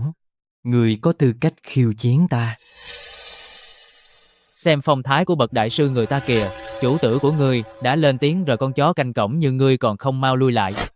Lùi. Đồ già kia. Văn đạo đài này chơi thế nào đây? Lão hủ nhận lời mời của vương tử Ayana lập ra văn đạo đài tại đây để nghênh chiến các văn nhân Đại Hoa. Muốn lão phu xuống đài, chỉ cần làm ra được tác phẩm vượt qua lão hủ 3 bài thơ từ truyền đời và thêm một bài kinh văn là được. Không đời nào. Phải làm ra 3 bài thơ từ truyền đời lại còn thêm một bài kinh văn nữa. Nhìn khắp 6 nước hiện nay ngoài Vân Phong ra thì chẳng ai làm được đâu. Một văn nhân hàng đầu viết ra được một tác phẩm truyền đời đã đủ để lưu danh muôn thuở, vinh quang cả đời. Viết liền 3 bài mà còn phải vượt qua Vân Phong làm sao có thể chứ? Thế này e là thắng không oanh liệt lắm nhỉ? Dù sao đây cũng là công trạng từ trước rồi mà. Nhưng lôi đài là lập ra ở hiện tại. Nếu có ai cho rằng lão phu thắng không oanh liệt thì có thể lấy những bài văn trước đây ra để so sánh. Lão thất phu này sao có thể vô liêm sỉ như vậy? Ra đề tại chỗ thì không nói làm gì, nhưng cách so tài kiểu này chẳng phải là dùng mấy chục năm công trạng cả đời của lão để đi so với người khác sao? Bệ hạ, cuối cùng người cũng hiểu nỗi khổ tâm của lão thần rồi. Chúng thần không lên đài chính là vì đã đoán trước được thế này mà. Đúng vậy, chính là thế đó. Một đại nho thế hệ mà lại hèn hạ như vậy, cậy vào công trạng cũ để lấy thế ép người. Hai Vân Phong, thành tựu văn chương cả đời của ngài ấy, sao phò mã có thể so bì được với kẻ vô danh tiểu tốt này chứ? Ta thấy trận đấu văn chương này của phò mã e là thua chắc rồi. Này ngươi, Lâm Động, xem lần này ngươi thắng kiểu gì? Lão già thật sự đơn giản vậy sao? Cái này đơn giản ư?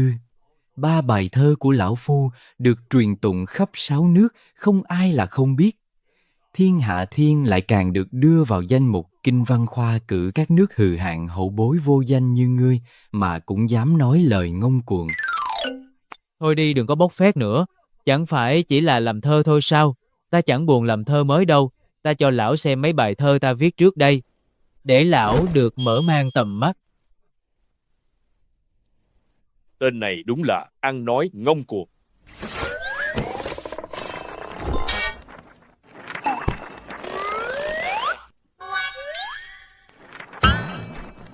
lão già kia.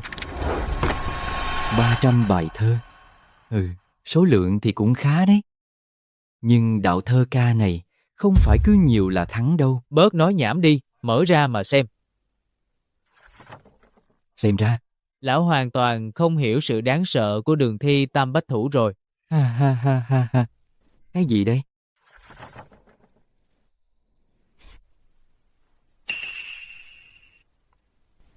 Sáng rời bạch đế giữa ngàn mây, ngàn dặm giang lăng một ngày về. Mưa lành biết đúng mùa, vừa lúc xuân sang đã vội rơi. Tạo hóa, đúc nên vẻ thần kỳ. Âm dương chia cắt cảnh tối sáng. Trên biển trăng sáng mọc. Góc biển chung lúc này, nước mất còn sông núi thành xuân cỏ cây rậm. Cái này.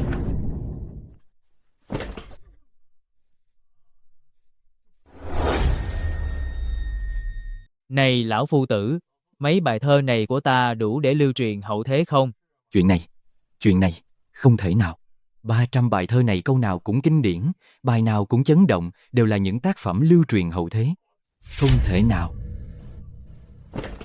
Ngài không làm được không có nghĩa là người khác không làm được. Chuyện này, đây tận 300 bài thơ cơ mà, dù chỉ là 30 bài cũng đủ để gây chấn động thiên hạ rồi.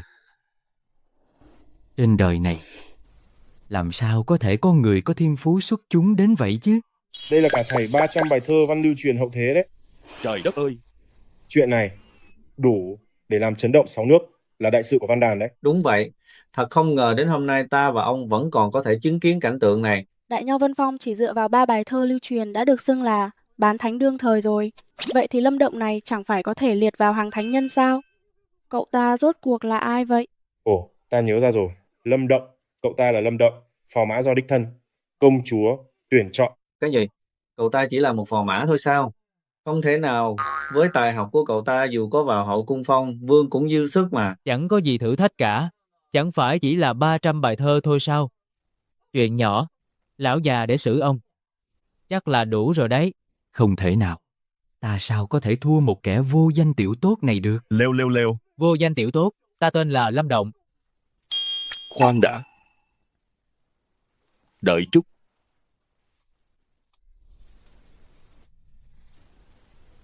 Điện hạ.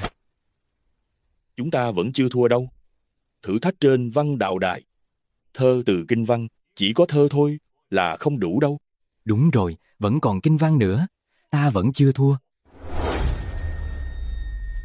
Hừ, kinh văn. Ngươi không định lấy ra thêm một bài kinh văn nữa đấy chứ? Ồ. Hai, cái đó thì cũng không hẳn. Ta đúng là không chuẩn bị kinh văn thật. Tuy thơ từ của ngươi đúng là lợi hại hơn lão phu một chút thật đấy hai. Nhưng thơ từ dù sao cũng chỉ là tiểu đạo. Kinh văn mới là đại đạo giáo hóa vạn dân. Người ha ha, không bằng ta. Này lão già, ý ông là sao hả? Những gì ta giỏi hơn ông thì đều là tiểu đạo hết sao? Đây đâu chỉ là lợi hại hơn Vân Phu Tử một chút chứ. Lấy 300 bài đối với 3 bài, lẽ ra phò mã phải thắng mới đúng chứ. Nhưng mà những lời phu tử nói cũng không phải là không có lý. Thơ ca nhạc họa, cuối cùng cũng chỉ là để giải trí. Viết sách lập ngôn mới là đại sự của văn đàn. Nói bậy bạ, tuy ta không chuẩn bị nhưng ta có thể viết ngay tại đây. Mang bút tới đây. Cái gì? Hắn muốn viết kinh văn ngay tại chỗ sao? Đùa gì thế? Nhưng kinh văn cần phải gọt giũa hàng nghìn lần. Ít thì cũng vài năm, nhiều thì phải mấy chục năm mới thành sách được. Còn viết ngay tại chỗ chuyện này làm sao có thể chứ? Không thể nào, tuyệt đối không thể nào.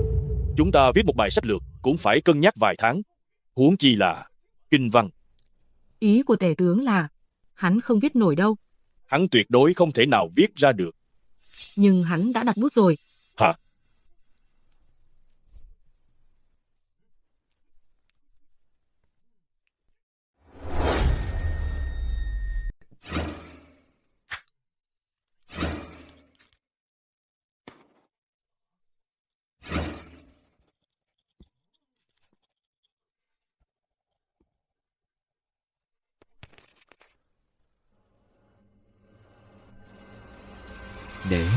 Để tôi xem nào liệu cậu có thực sự viết được kinh văn ngay tại đây không? Cậu ta viết cái gì thế? Mau đọc lên cho mọi người nghe đi. Phải đó. Chắc là viết bừa thôi. Chẳng ra làm sao cả. Nhìn cho kỹ đây. Đạo đức kinh đạo khả đạo phi thường đạo. Danh khả danh phi thường danh. Vô danh thiên địa chi thủy, hữu danh vạn vật chi mẫu. Cố thường vô dục dĩ quan kỳ diệu. Ôi, kiệt tác truyền đời. Kinh văn này đúng là một pho sách để đời. Hay quá, quá hay. Đạo khả đạo phi thường đạo. Câu này đúng là khiến người ta bừng tỉnh. Vạn vật thế gian đều nằm trong bài văn này. So với bài Thiên Hạ của Vân Phu Tử thì hoàn toàn không cùng đẳng cấp. Nếu như bài Thiên Hạ nói về thuật trị quốc của quân vương, thì đạo đức kinh này lại nói về cái gốc của con người thuận theo tự nhiên, đúng là áp đảo hoàn toàn. Trời ơi, lẽ nào cậu ta là văn thánh truyền thế sao?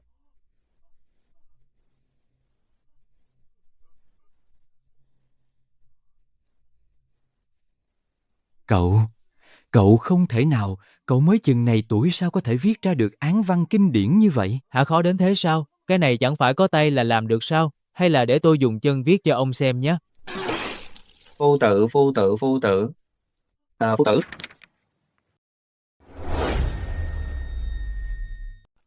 Phò mã.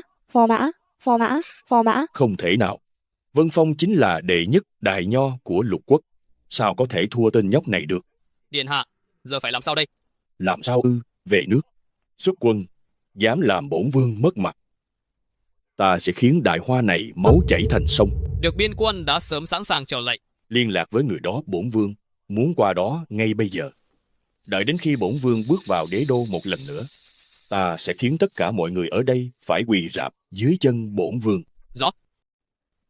Về thôi. Mau đi thôi. Phò mã. Bệ hạ, thần may mắn không nhục mệnh. Tốt lắm. Phò mã quả là bậc đại tài. Đại hoa ta có được tài tử như Khanh Chính là phúc đức của đại hoa ta. Phò mã đại tài. Thật không thể ngờ được. Phò mã lại có thể liên tiếp thắng 2 trận tại vấn đạo đài, làm rạng danh uy thế của đại hoa ta, thật sự là công lao to lớn. Đúng vậy, phò mã văn võ song toàn chỉ dùng một chiêu đã đánh bại thượng tướng quân Trần Duệ kia. Ngay cả đại nho sĩ giới văn chương cũng bị phò mã áp chế. Trích tiên chuyển thế cũng chỉ đến thế này thôi. Phò mã tuy đã thắng, nhưng đại hoa ta sắp diệt vong rồi. Tể tướng, sao ngài lại nói vậy? Hoàng tử Ayana là quân chủ tiếp theo của Bắc Tề. Rất được hoàng đế Bắc Tề sủng ái, lần này ở Đại Hoa, chúng ta đã bị mất mặt. Sau khi trở về, chắc chắn sẽ xúi giục Bắc Tề giấy binh gây chiến lần nữa. Báo. Không xong rồi, sứ đoàn Tây Vực đã đi hết rồi, chỉ để lại một bức thư. Cái gì, mau chỉnh lên đây.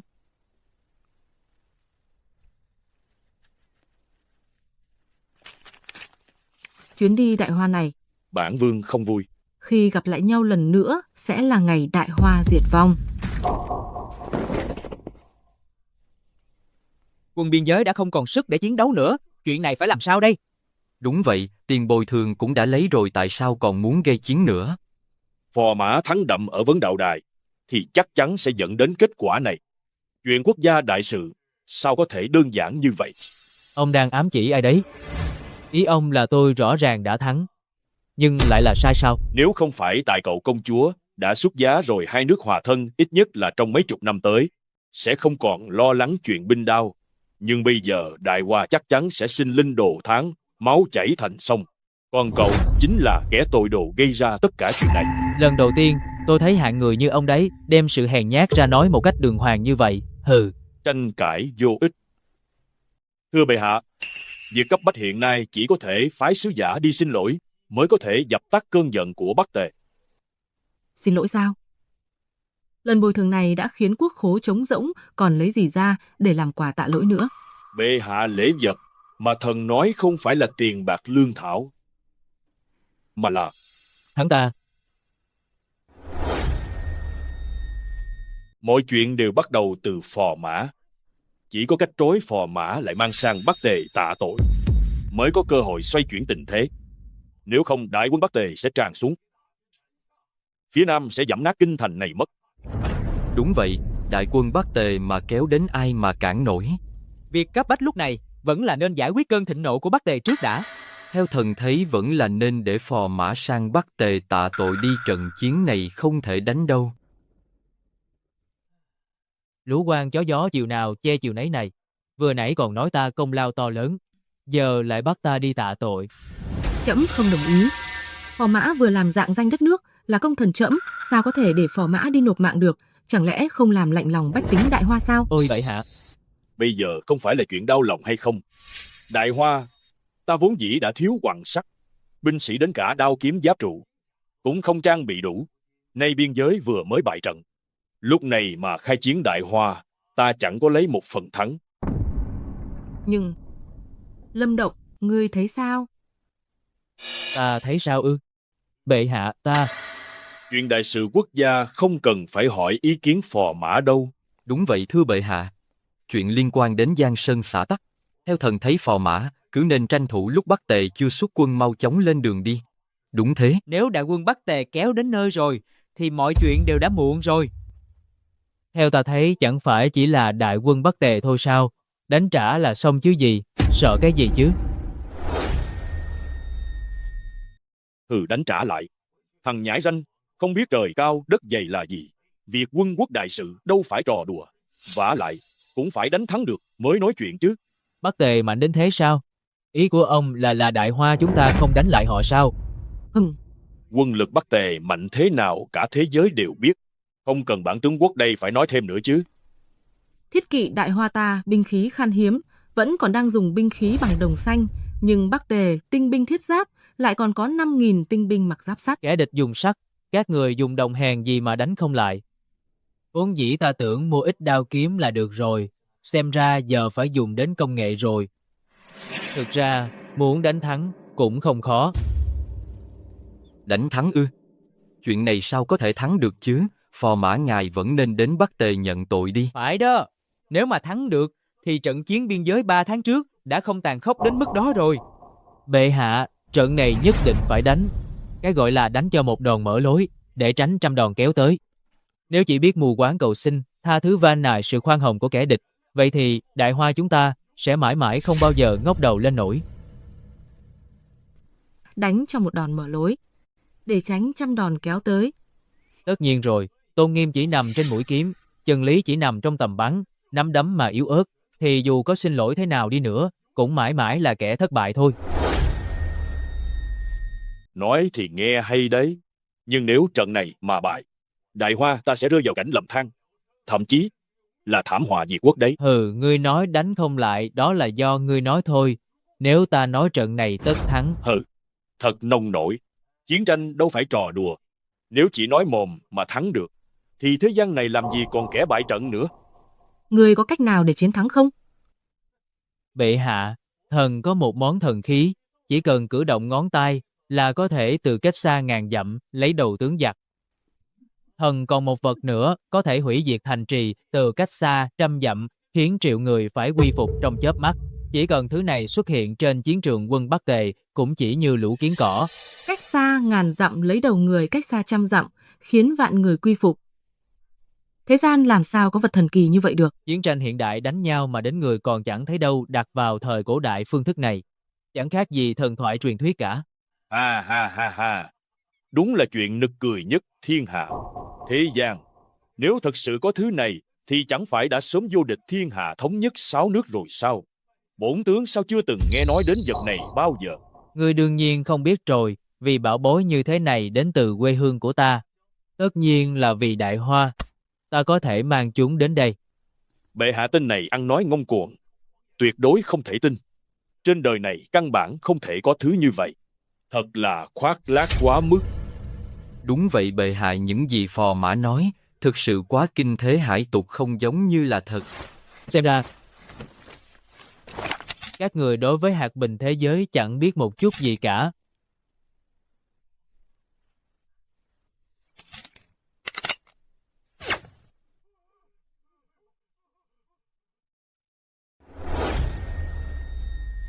Bệ hạ, đây chính là một trong những thần khí mà thần đã nói. Ngươi thật to gan, chẳng qua chỉ là một loại ám khí tinh xảo mà thôi. Thần khí gì chứ? Đúng là giả thần, giả quỷ. Ám khí sao? Thật là vô tri. Ta hỏi ông, loại cung nỏ mạnh nhất của Đại Hoa hiện nay tầm bắn được bao nhiêu bước? Xạ thủ bình thường là 100 bước, thần xạ thủ là 150 bước. Ha ha, 100 bước sao? Khẩu súng ngắn này của ta tầm bắn thấp nhất cũng phải trên 1.000 bước, nếu có mặt giáp trụ. Thì trong vòng 300 bước cũng có thể bắn xuyên. Tầm bắn hơn 1.000 bước. Đến thiết giáp cũng bắn thủng được sao? Đó là lẽ đương nhiên, bệ hạ đây mới chỉ là món thần khí yếu nhất mà thôi. Cái gì binh khí như vậy mà vẫn là loại kém nhất sao? Chuyện này sao có thể chứ? Hãy thử tưởng tượng xem, nếu binh sĩ Đại Hoa chúng ta trong tay mỗi người đều có một món thần khí như thế này, thì dù ở cách xa nghìn dặm kẻ địch cũng sẽ chết không toàn thây. Đại quân Bắc Tề, có gì đáng ngại chứ? Tốt lắm. Nếu thật sự có thần vật như vậy, Đại Hoa ta sẽ không còn sợ sự chèn ép của Bắc Tề nữa. Lâm Động, ngươi cần bao lâu mới có thể mang món thần binh này về đây? Bệ hạ, 3 ngày cho thần 3 ngày. Thần nhất định sẽ giúp Đại Hoa lập nên công trạng vạn đời. Vậy trẫm cho ngươi 3 ngày. Truyền chỉ, phò mã Đại Hoa Lâm Động vì nước vì dân, công lao to lớn. Ban thưởng vạn lượng vàng phong làm vạn hộ hầu. Bệ hạ quốc khố trống rỗng, đừng nói là vạn lượng vàng. Ngay cả vạn lượng bạc cũng không lấy ra nổi đâu ạ. Không sao, vậy thì ban cho phò mã một tấm kim bài để hắn có thể tùy ý ra vào hoàng cung tự do lựa chọn thứ mình muốn. Cho dù là muốn hòn non bộ trong ngự hoa viên này, cũng cứ để hắn bê đi. Bệ hạ, thần nhất định không phụ sự ủy thác. Thật là quá quắt, chỉ là một tên phò mã nhỏ bé, mà lại để hắn chi phối chuyện quốc gia đại sự. Thưa cha, sao lại có thể như vậy chứ? Trên triều đình, Chẳng phải đều do cha quyết định sao? Kể từ khi tên tiểu tặc này xuất hiện, bổn tướng ở trên triều đình, chỗ nào cũng gặp trắc trở. Ngay cả con nhóc nữ đế kia cũng dám công khai chống đối bổn tướng. Thật là tức chết ta mà. Cha à, Tuyệt đối không thể để mọi chuyện Tiếp tục diễn ra như thế này nữa. Nếu để đại quân Bắc Tề đánh tới, Vương gia chúng ta Dẫu có gia nhập Bắc Tề, cũng không còn địa vị như bây giờ nữa đâu. Cha ngươi còn cần ngươi dạy bảo sao?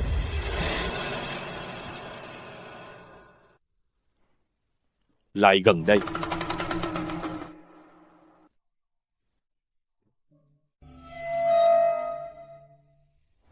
Những gì huynh nói ở buổi chầu đều là thật sao? Đương nhiên rồi. Lâm Động ta có bao giờ hứa chuyện gì mà không thực hiện đâu. Đại ân của Lâm công tử, Đình ca không biết lấy gì báo đáp. Kìa, Công chúa, không cần phải hành đại lễ như vậy. Tôi ấy mà chỉ là tùy cơ ứng biến thôi. Nàng tuyệt đối đừng làm thế. Mau ngồi đi. nàng không biết đâu. Năm đó cũng là khi phụ hoàng ngự giá thân chinh bị Bắc Tề. Lâm công tử, nếu như huynh thực sự có thể giúp Đại Hoa đánh bại Bắc Tề, thì đó cũng coi như là đã báo thù cho phụ hoàng rồi. Nếu tôi làm được, công chúa, định báo đáp tôi thế nào đây? Hửm hửm. Hửm.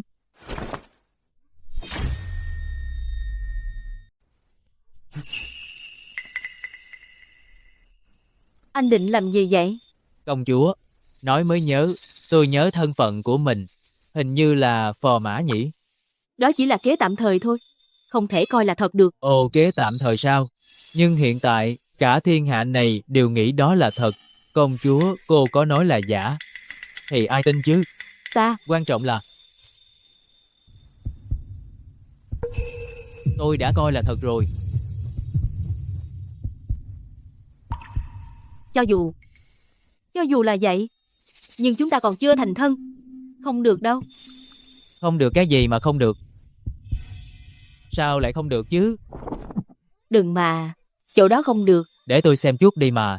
Dù sao sớm muộn gì cũng phải vậy thôi. Không xong rồi, không xong rồi.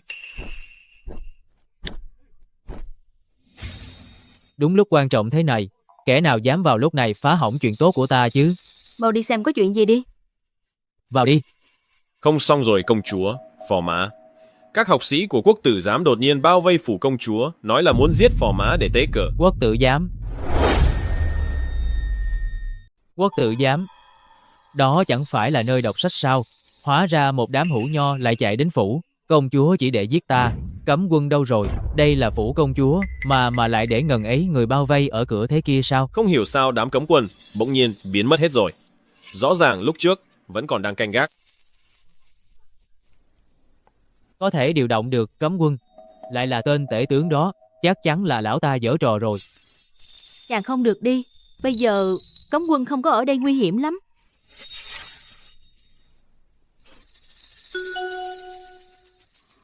Yên tâm đi, trên thế giới này hiện nay chưa có ai giết nổi ta đâu. Vậy thiếp đi cùng chàng. Yên tâm đi mà. Ta về còn phải tiếp tục cùng nàng làm chuyện đó nữa chứ.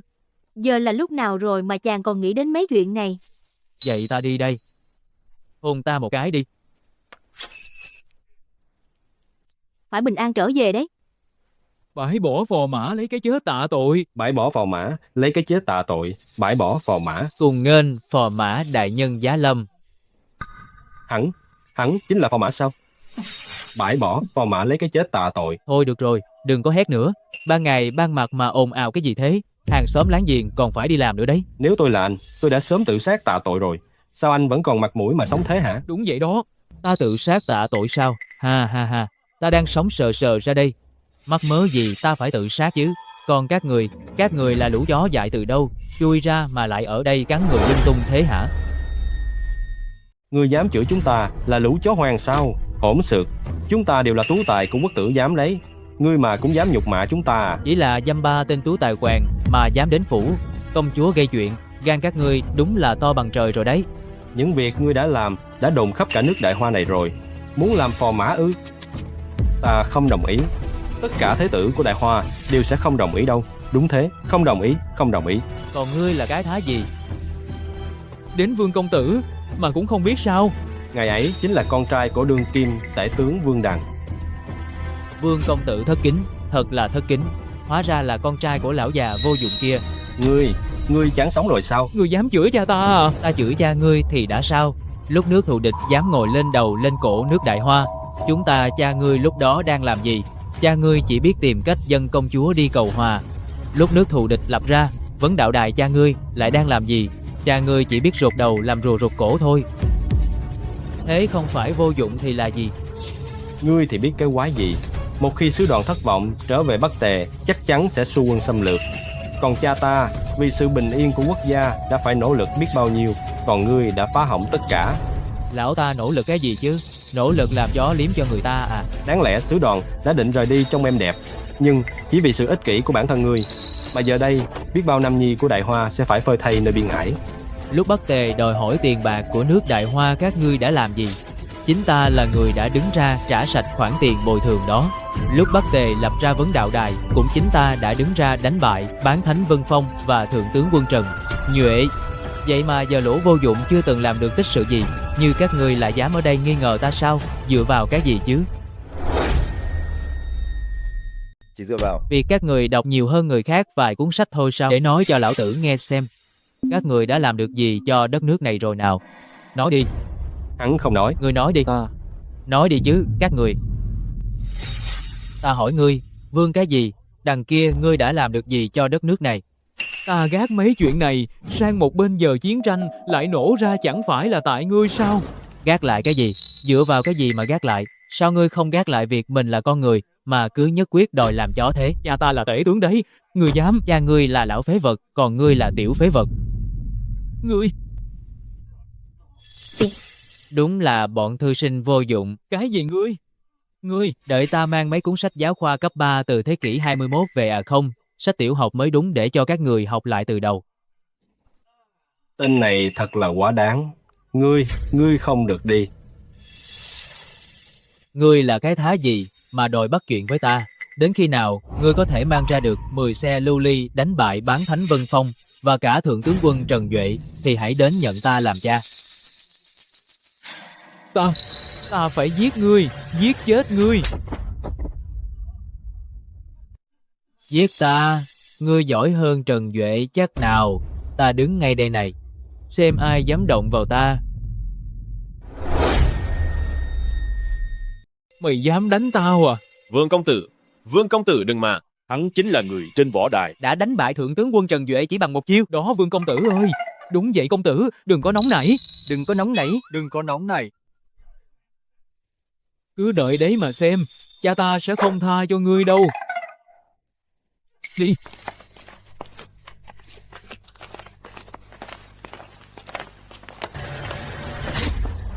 Con dẫn người của quốc tử giám đi gây sức ép với nữ đế.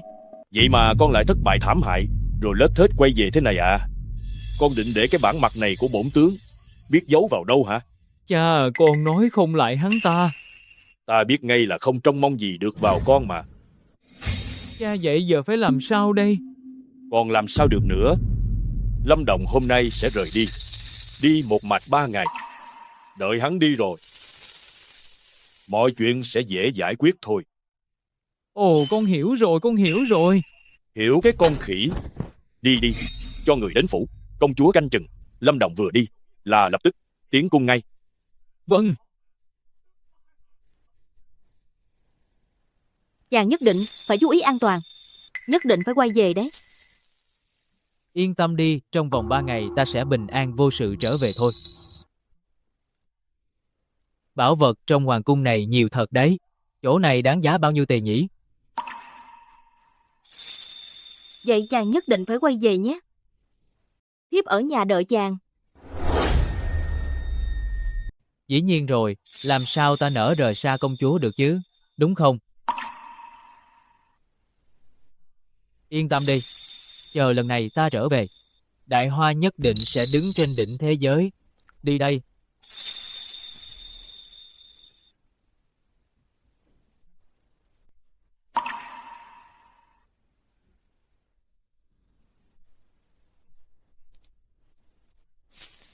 Dạ. Thiếp tin chàng, phò mã của thiếp. Chuyện bệ hạ tái chiến với Bắc Tề đã truyền khắp thiên hạ rồi. Dân chúng đang oán than dậy trời. Đúng vậy, thưa bệ hạ, trận chiến lần này khắp cả nước đang bàn tán xôn xao. Các học viện lớn như Quốc tử giám đều đồng loạt liên danh dân sớ khẩn cầu bệ hạ đình chiến. Bệ hạ, trận chiến này không thể đánh. Đại Hoa không thể chịu thêm chiến tranh nữa đâu. Chuyện này chẳng phải trước đó đã quyết định rồi sao? Mọi chuyện cứ đợi phò mã về rồi tính. Phò mã ư? Lời phò mã nói chẳng khác nào chuyện hoang đường. Chỉ có mỗi bệ hạ là tin thôi. Láo xược, các ngươi có ý gì đây? Chẳng lẽ muốn bức cung sao? Bệ hạ thần và những người khác cũng là vì Đại Hoa thần. Chỉ muốn bệ hạ hiểu rằng không thể tin vào lời nói dối của phò mã. Xin bệ hạ thu hồi mệnh lệnh đưa công chúa đi hòa thân. Xin bệ hạ thu hồi mệnh lệnh đưa công chúa đi hòa thân. Các người. Thần xin liều chết can gián. Nếu bệ hạ không đồng ý, chúng thần sẽ quỳ mãi ở đại điện này, không đứng dậy. Thần xin liều chết can gián. Liều chết can gián. Hay cho một câu liều chết can gián. Các người, đây là đang muốn dồn trẫm vào thế bí đây mà. Bệ hạ, chúng thần cũng là vì Đại Hoa, vì trăm họ trong thiên hạ. Được. Trẫm đồng ý 3 ngày sau sẽ gả công chúa đi. Bệ hạ thánh minh. Bệ hạ thánh minh. Ôi, những bảo vật này thật là chưa từng nghe thấy bao giờ. Đây đúng là những trần phẩm hiếm có.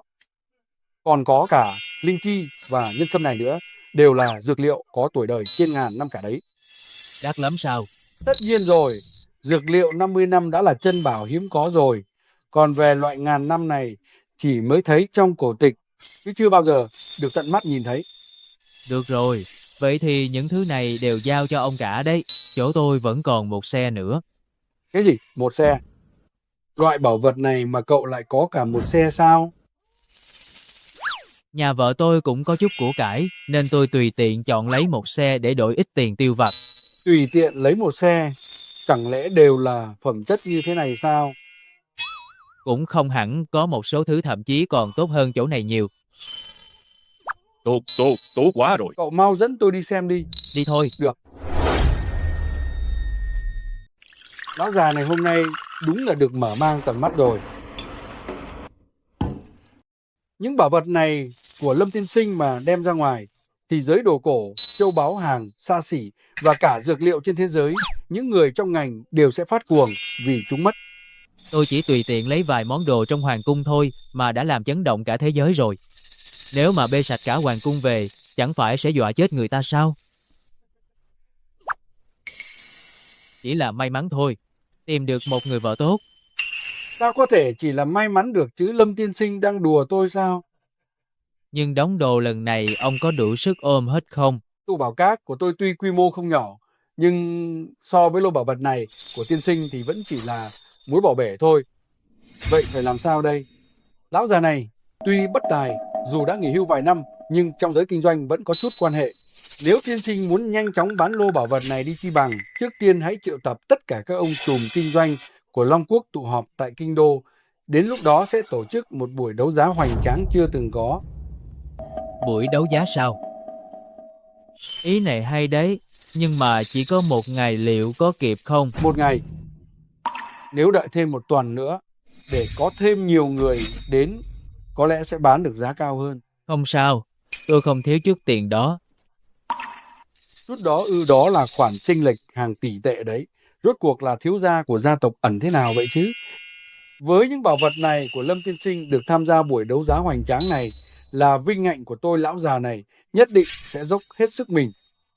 Uy tín của tụ bảo cát tôi đương nhiên là tin tưởng rồi, vậy xin đa tạ tiền lão tiên sinh.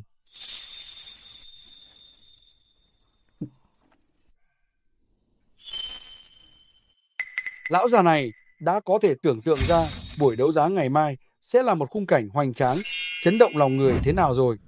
Hợp tác vui vẻ. Hợp tác vui vẻ. Hợp tác vui vẻ. Hợp tác vui vẻ.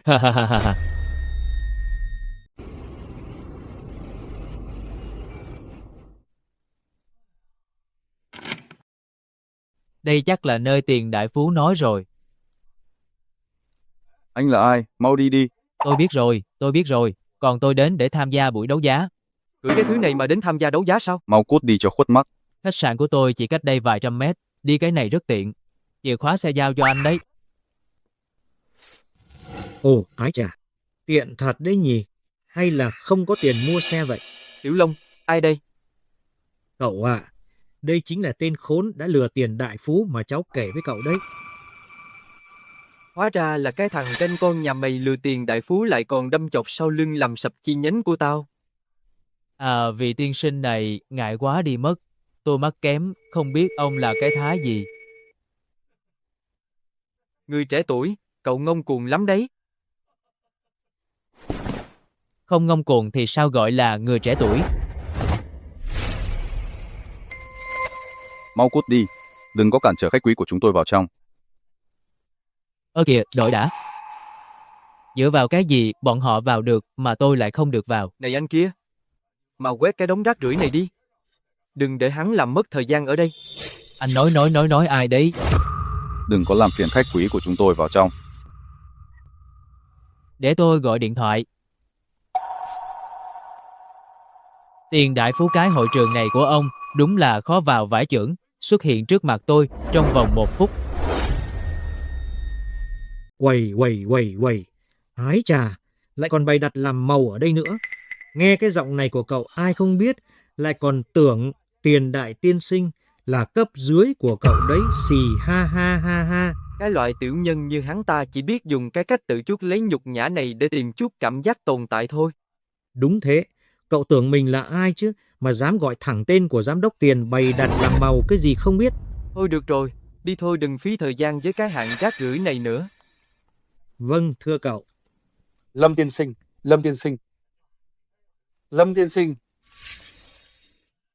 Cút đi. Lâm tiên sinh, thật sự xin lỗi. Lại để chuyện này xảy ra, lão hủ thật sự thấy vô cùng hổ thẹn. Tiền đại phú, ông còn muốn hợp tác với tôi nữa không? Tôi rất muốn hợp tác với ngài mà. Rốt cuộc ông có muốn hợp tác với tôi không? Tôi thật lòng muốn hợp tác với ngài mà. Đá cho hắn một cái. Đá chết mày này. Nếu còn để chuyện này xảy ra nữa, thì việc hợp tác của chúng ta sau này đừng tiếp tục nữa. Lâm tiên sinh, tất cả là lỗi của tôi. Điên rồi sao? Tiền đại phú sao? Lại có thể bị người ta sai bảo như kẻ hầu người hạ thế kia? Không phải nói hắn là kẻ lừa đảo sao? Đây mà là việc kẻ lừa đảo có thể làm được à? Này nói anh đấy. Bây giờ tôi đã có tư cách vào trong chưa? Xin lỗi, là tôi có mắt mà không thấy Thái Sơn. Dám gây ra chuyện lớn thế này cho tôi. Giám đốc Tiền. Nếu xin lỗi mà có tác dụng thì cần cảnh sát làm gì? Giờ thì cút ngay cho tôi. Anh bị đuổi việc rồi. Anh Lâm Anh xem xử lý như vậy có hài lòng không? Rất tốt. Anh Lâm mời vào trong. Mọi người cơ bản đã đến đông đủ rồi, có thể bắt đầu bất cứ lúc nào.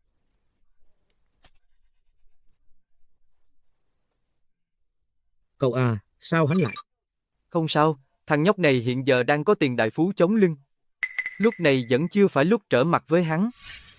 Vừa rồi chẳng phải hắn hơi bị kiêu ngạo sao? Tiểu Long, cậu có tin nội bộ đằng sau buổi đấu giá lần này có một đại lão thực sự tung hàng? Chỉ cần chúng ta có thể thu phục được người đó, sau này đến tiền đại phú, cũng phải nhượng bộ tập đoàn họ Chu của ta sẽ chia ba thiên hạ.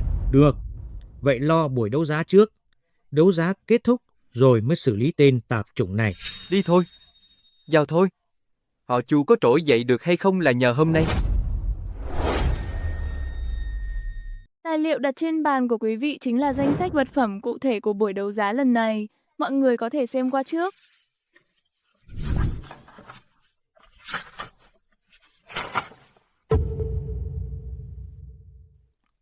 Trước khi đến nói với tôi là chỉ có Dạ Minh Châu nhân sâm 1000 năm, đá máu gà, nhưng không ai nói với tôi lại có số lượng nhiều thế này. Đỉnh tứ phương, gốm sứ Thanh Hoa, đủ loại trang sức ngọc cổ. Số lượng này e rằng ngay cả kho hàng của các công ty trang sức lớn cũng không nhiều đến vậy đâu. Những thứ này đủ sức gây chấn động giới đồ cổ, trang sức và thậm chí là cả giới y học. Nếu chúng ta có thể thâu tóm được những thứ này, tập đoàn họ Chu của tôi chắc chắn sẽ hóa rồng bay cao. Nhiều trang sức như vậy, cho dù là tụ bảo các cũng không thể nào đưa ra nổi đâu. Không biết là gia tộc ẩn giật nào đã ra tay nữa. Thật là đảo lộn thế giới mà hào phóng, quá hào phóng rồi. Các vị này, về mấy thứ này ấy mà.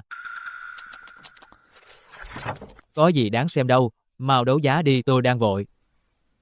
Liên quan cái lông gà gì đến anh chứ? Chủ nhân của những món đồ này là một ông trùm thực sự của Long Quốc đấy. Sợ là anh chẳng mua nổi món nào đâu. Nếu tôi nói nó có liên quan đến tôi thì sao? Buổi đấu giá lần này thật sự chưa từng có tiền lệ. Mỗi món đều là chí bảo. Chỉ những người có thực lực thực sự mới có thể sở hữu được cậu. Không đủ tầm đâu. Để tôi xem thực lực của cậu thế nào. Những thứ này đều là đồ của Lâm tiên sinh, vứt đi như rác rưởi vậy. Đại lão thực thụ đúng là kín tiếng thật đấy. Vậy bây giờ buổi đấu giá chính thức bắt đầu. Vật phẩm đấu giá đầu tiên là một củ nhân sâm 1000 năm. Trời ơi, không ngờ lại thực sự có nhân sâm 1000 năm ở thời đại này. Nhân sâm 50 năm đã vô cùng hiếm có rồi. Loại 100 năm. Loại 1000 năm này thì quý giá đến nhường nào chứ? Như mọi người đã biết, nhân sâm lâu năm nhất hiện còn tồn tại chỉ khoảng tầm 200 năm, còn nhân sâm 1000 năm chỉ thấy được ghi chép trong cổ tịch. Trên thế giới này có lẽ chỉ có duy nhất một cụ sâm này thôi. Giá khởi điểm của nhân sâm 1000 năm là 200 triệu. 300 triệu. 350 triệu. Tôi trả 600 triệu. Tôi trả 1 tỷ.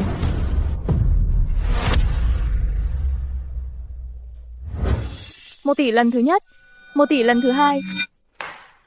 Chốt đơn. Ái chà, Chu tổng hào phóng quá. Ha ha. Các vị, thật không giấu gì mọi người, tôi đã đem toàn bộ tài sản của công ty đi thế chấp hết rồi. Hiện tại tôi có trong tay hàng chục tỷ tiền mặt. Toàn bộ dược liệu trong buổi đấu giá hôm nay và cả các loại trân bảo nữa, tập đoàn họ Chu của tôi thầu hết. Chúc mừng tập đoàn họ Chu đã đấu giá thành công Hà Thủ Ô 1000 năm. Tập đoàn họ Chu này hiện tại đã đấu giá được hơn 10 loại dược liệu quý hiếm rồi. Một khi chế biến thành thành phẩm, dược phẩm họ Chu sẽ không ai cản nổi đâu. Lũ tôm tép đó thôi. Hắn càng mua nhiều thì càng thua thảm hại. Hắn định mang những dược liệu này về đóng gói và gia công sản xuất, thậm chí có thể bán gấp đôi đấy, mà vẫn có người đổ xô vào mua thôi. Ông tiền vật quý nhờ hiếm, tại sao thứ này lại đáng giá đến thế? Chính là vì nó khan hiếm. Nhưng nếu tôi nói với ông rằng nếu nó không hề hiếm thì sao? Nhưng đây đều là những dược liệu cực phẩm. Sao có thể không hiếm được chứ? Trừ khi đột nhiên trên thị trường xuất hiện hàng chục hàng trăm loại cùng loại như thế. Nói đúng rồi đấy. Khoan đã. Hả? Có phải cậu còn rất nhiều không? Thứ này hiện tại đang khan hiếm chứ. Ở trong hoàng cung nó được tính bằng bao tải đấy. Thật không thể tưởng tượng nổi, khó mà tin được.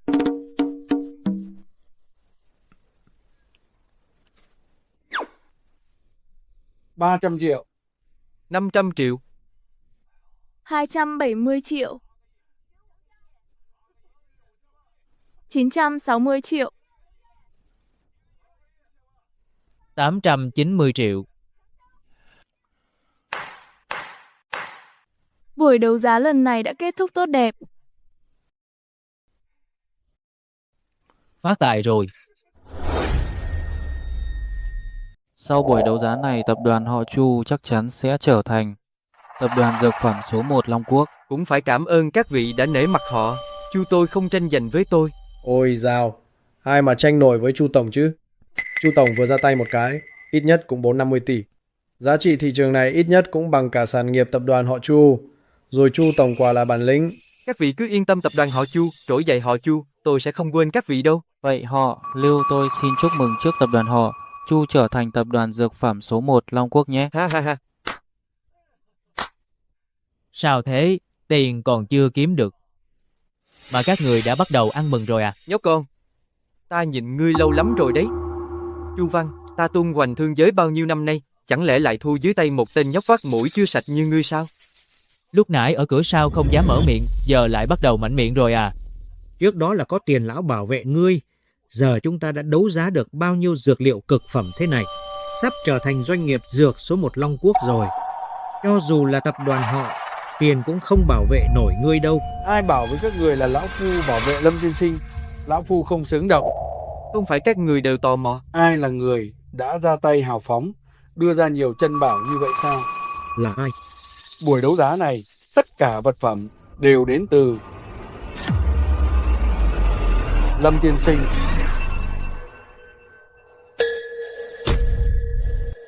Cậu ấy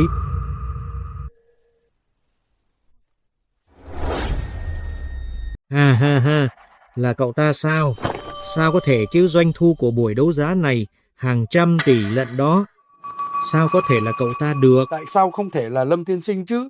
Chuyện này lão phu việc gì phải nói dối. Cậu ta rốt cuộc là ai mà trẻ như vậy, lại có thể nắm trong tay nhiều tài nguyên đến thế? Đúng vậy. Chỉ trong một buổi đấu giá ngắn ngủi, giá trị con người cậu ta đã lên tới hàng trăm tỷ, lại còn là tiền mặt nữa. Ở Long Quốc này, chắc chẳng còn ai giàu hơn cậu ta nữa đâu nhỉ? Ha ha ha.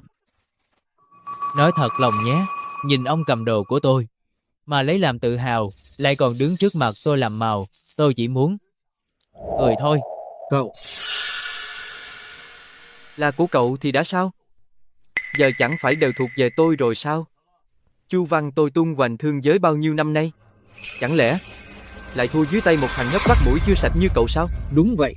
Ha ha, giờ giao dịch đã hoàn tất. Cho dù ban đầu là của cậu, chỉ cần dược liệu của chúng tôi tung ra thị trường, chẳng phải người cười cuối cùng vẫn là tôi sao? Nhóc con, cậu đã thành công thu hút sự chú ý của tôi rồi đấy. Tôi có thể coi cậu là một nhân vật có máu mặt, nhưng cũng chỉ đến thế mà thôi. Kể từ hôm nay, nhà họ Chu ta trỗi dậy, không ai có thể cản nổi. Ha ha ha. Vậy tôi cũng để lại lời này ở đây. Tập đoàn họ Chu các người, ngày mai chính là ngày tàn của các người. Được thôi, vậy thì chúng ta cứ chống mắt lên mà xem. Những sỉ nhục trước đây đã gây ra cho tôi, đích thân tôi sẽ đòi lại tất cả. Buổi đấu giá lần này, tổng cộng thu về số tiền đấu giá là 1.687 tỷ. Trong đó, trang sức khoảng 600 tỷ đồ, cổ 200 tỷ, dược liệu 400 tỷ, các thứ khác khoảng 400 tỷ.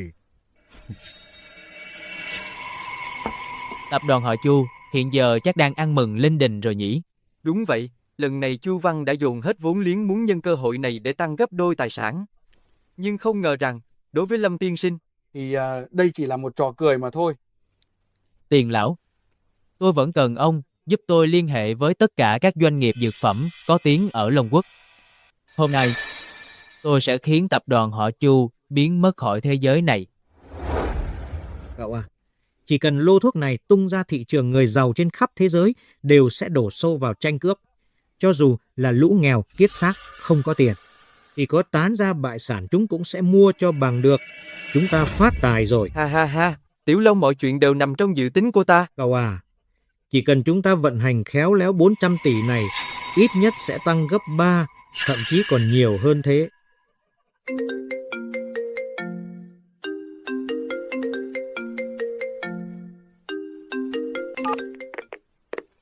Lâm Động sao còn vác mặt đến gọi điện cho tôi thế này? Tôi chỉ muốn hỏi xem, ông đã nhận được món quà lớn tôi tặng chưa?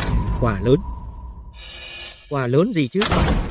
Chu tổng, có chuyện lớn rồi. Chuyện lớn không xong rồi sếp Chu, giá cổ phiếu của công ty sụp đổ rồi. Cái gì? Sao tự dưng lại như vậy? Ngay vừa rồi, tất cả các tập đoàn dược phẩm trên toàn cầu đồng loạt tung ra một loại thuốc mới và nó giống hệt với loại thuốc mới của công ty chúng ta. Giá cả còn chưa bằng 1/10 của chúng ta. Không, tuyệt đối không thể nào. Điều quan trọng nhất là kho hàng của họ lớn hơn chúng ta. Mà giá thành còn chưa đến 1/5 của chúng ta. Bây giờ giá cổ phiếu công ty sụp đổ hoàn toàn, ngân hàng bắt đầu giục thu hồi nợ công ty chúng ta xong đời rồi. Mày điên mẹ nó rồi à? Mà dám nói ra những lời như thế. Xem ra món quà lớn tôi gửi cho các người đã nhận được rồi nhỉ? Mày, Lâm Động, mày chẳng qua chỉ là một thằng nhóc nghèo kết xác từ dưới quê lên. Sao có thể đấu lại được bọn tao chứ? Có khi nào? Tất cả những thứ ông mua đều là của tôi không? Cái gì? Cứ tận hưởng cho tốt đi. Dù sao thì từ ngày mai sẽ không còn tập đoàn họ Chu nữa đâu. Cậu ơi, chúng ta bây giờ phải làm sao đây? Đều tại việc tốt mày làm cả đấy. Xong rồi, tập đoàn họ Chu của chúng ta phen này tiêu đời rồi. Sếp, những thứ này chính là đồ sếp cần. Còn thứ đó thì sao? Có à, nhưng mà sếp thứ đó có sức công phá kinh khủng lắm. Chỉ một phát thôi là nửa tòa thành sẽ tan thành mây khói ngay. Ta muốn chính là hiệu quả này, đi thôi. Vâng thưa sếp.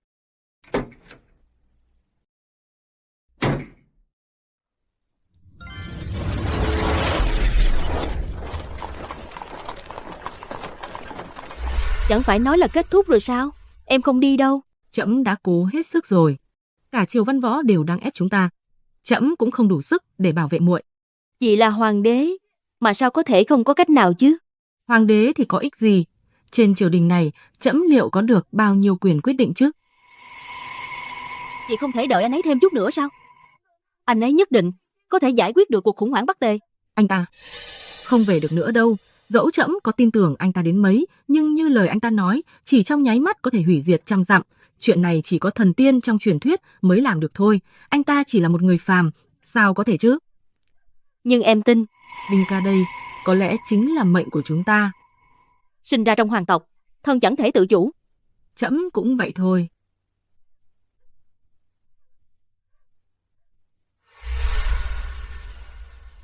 Cho nên vận mệnh của em vẫn cứ như vậy sao? Công chúa, chúng ta sắp rời khỏi kinh đô rồi. Ta thấy tên phò mã phế vật đó của cô là không về được nữa đâu. Anh ấy sẽ quay lại. Công chúa đi hòa thân, đã thành định cục, cô hãy chấp nhận số phận đi. Em gái ngoan của ta. Em gái ngoan? Sau khi công chúa gả đi xa, ta sẽ vào làm chủ hoàng cung, trở thành đế phu. Không thể nào. Chị ta không đời nào lại đi thích hạng người như ngươi. Phụ thân đại nhân, chỉ cần nói một câu trong triều, ai dám không nghe theo, bệ hạ cũng vậy thôi. Tuy công chúa đã gả đi rồi, nhưng có được nữ đế phục vụ dưới thân thì cũng vậy cả thôi. Ha ha ha ha. Đã đi đến nước này rồi, công chúa điện hạ tốt nhất là nên ngoan ngoãn ngồi trong xe ngựa đi. Trên thế gian này chẳng ai có thể thay đổi được chuyện này đâu đại hoa. Là của nhà họ Vương ta. Dừng ngựa, thả tôi xuống. Ha ha ha ha ha. Công chúa có kêu rách họng cũng vô ích thôi. Có chuyện gì vậy? Sao lại dừng lại rồi? Thưa đại nhân, phía trước dường như có người cản đường. Kẻ nào gan to bằng trời dám cản trở đoàn sứ giả đi hòa thân, ta sẽ giết sạch cả nhà hắn.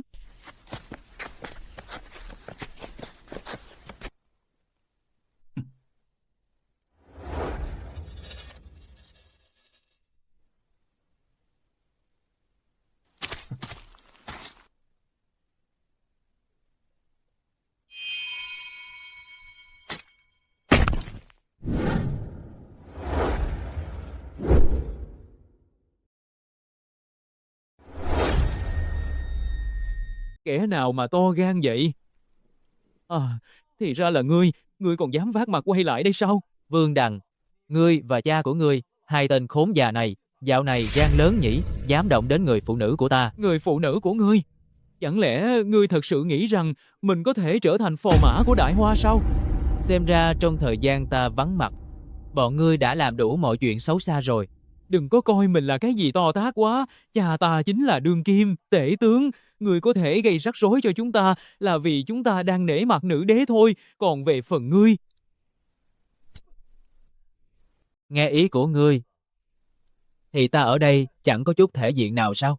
Thể diện dựa vào quyền lực, chứ không phải dựa vào cái mồm đâu.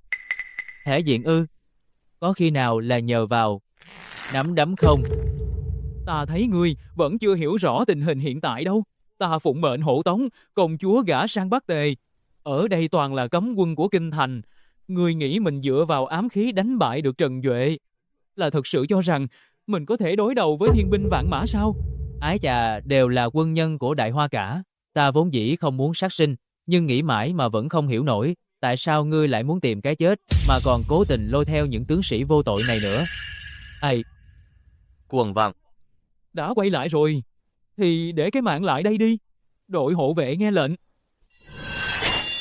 Kẻ này dám chặn đoàn xe hòa thân, tội không thể tha. Giết. Hôm nay ta sẽ cho ngươi thấy thế nào mới là thực lực chân chính. Xông lên. Rốt cuộc khi nào các ngươi mới có thể hiểu được thực lực chân chính? Không phải dựa vào việc có một ông bố tốt, mà là Xông lên.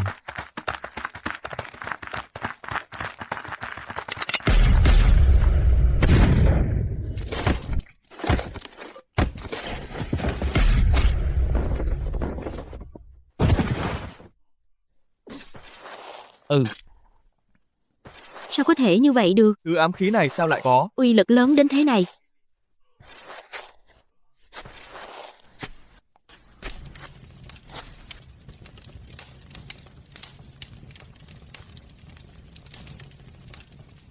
Không.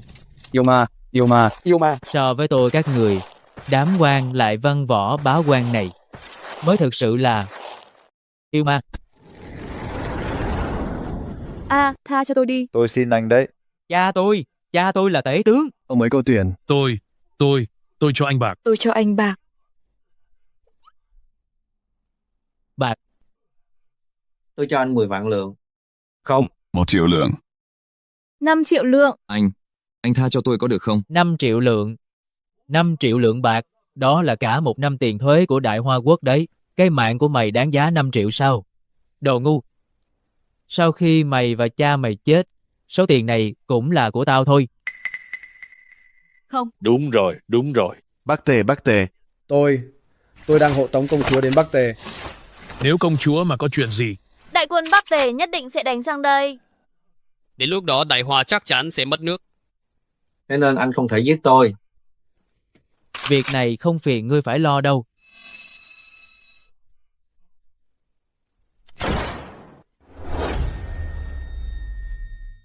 Đáng sợ quá. Tiếng gì vậy, công chúa? Không xong rồi, hình như có thổ phỉ đến rồi. Ngay cả thổ phỉ cũng muốn xen vào sao? Chết hết rồi, chết sạch rồi.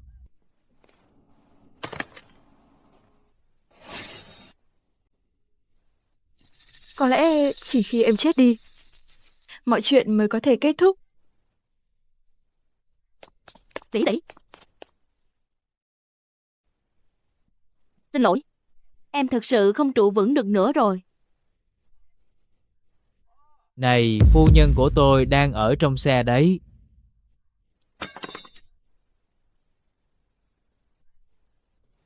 Lâm Động.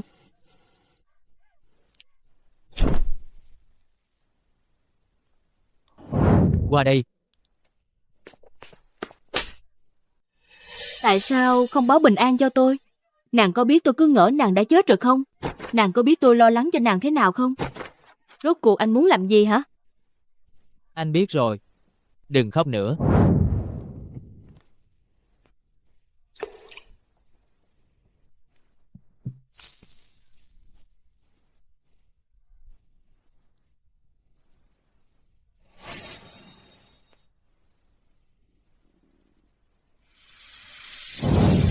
Không được.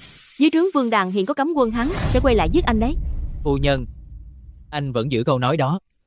Yên tâm đi, trên thế gian này không một ai có thể giết được anh. Lần này anh quay về chính là để cùng bọn họ tính toán rõ ràng từng món nợ một. Không ai được phép bắt nạt người phụ nữ của anh.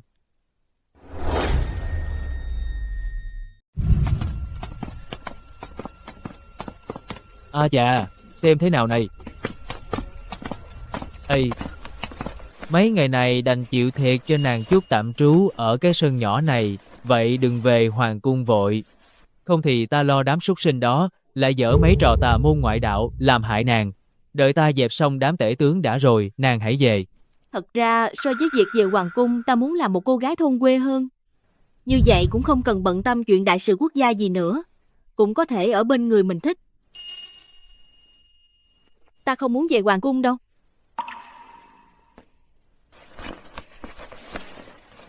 Nhưng ta là phò mã mà. Nếu nàng không làm công chúa nữa, ta liệu có còn là người nàng thích không?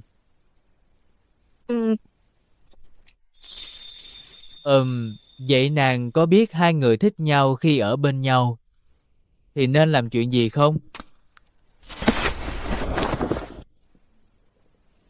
Đang ở ngoài sân mà. Vậy chúng ta vào trong phòng. Bỏ ta xuống.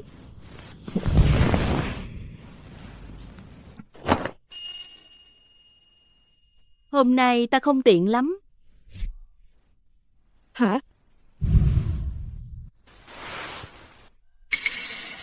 Ngày tháng còn dài mà. Nếu chàng thật sự muốn. Tiểu Ngọc, tối nay em hãy hầu hạ phò mã đi. Hả? Phò mã, công chúa vẫn chưa làm lễ. Nếu phò mã cần, nô tỳ có thể hầu hạ ngài. Chuyện này không hay lắm đâu. Tiểu Ngọc luôn theo ta, nếu ta gả cho chàng, cô ấy cũng được coi là nha hoàn thông phòng của ta. Được mà. Đúng vậy, nô tỳ là nha hoàn thân cận của công chúa, tự nhiên cũng là người của phò mã. Phò mã muốn làm gì cũng được ạ. Trời ơi, còn tặng kèm cả nha hoàn ấm giường nữa đây. Đâu phải thời cổ đại đây, rõ ràng là thiên đường mà. Vậy cô đi đâu mà đi? Ngươi ở bên cạnh mà học hỏi. Hả?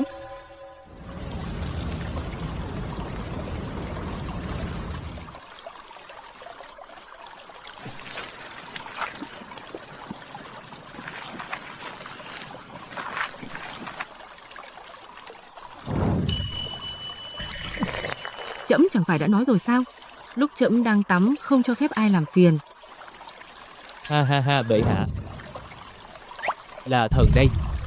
Cái gì ngươi thế mà đã quay lại rồi? Khoan đã. Sao ngươi lại xuất hiện ở đây? Đây là tẩm cung của trẫm mà. Ôi bệ hạ, người quên rồi sao người đã ban cho thần một tấm kim bài, có thể cho phép thần tự do ra vào mọi nơi trong hoàng cung mà. Nhưng trẫm bây giờ. Chuyện đó không quan trọng. Quan trọng là thần không phụ sứ mệnh đã mang về cho Đại Hoa Quốc cơ nghiệp vạn đời. Kể từ hôm nay, Đại Hoa Quốc sẽ mở ra thời kỳ thái bình muôn thuở. Cái gì? Cái gì? Người thật sự đã mang thần vật về rồi sao? Tất nhiên rồi.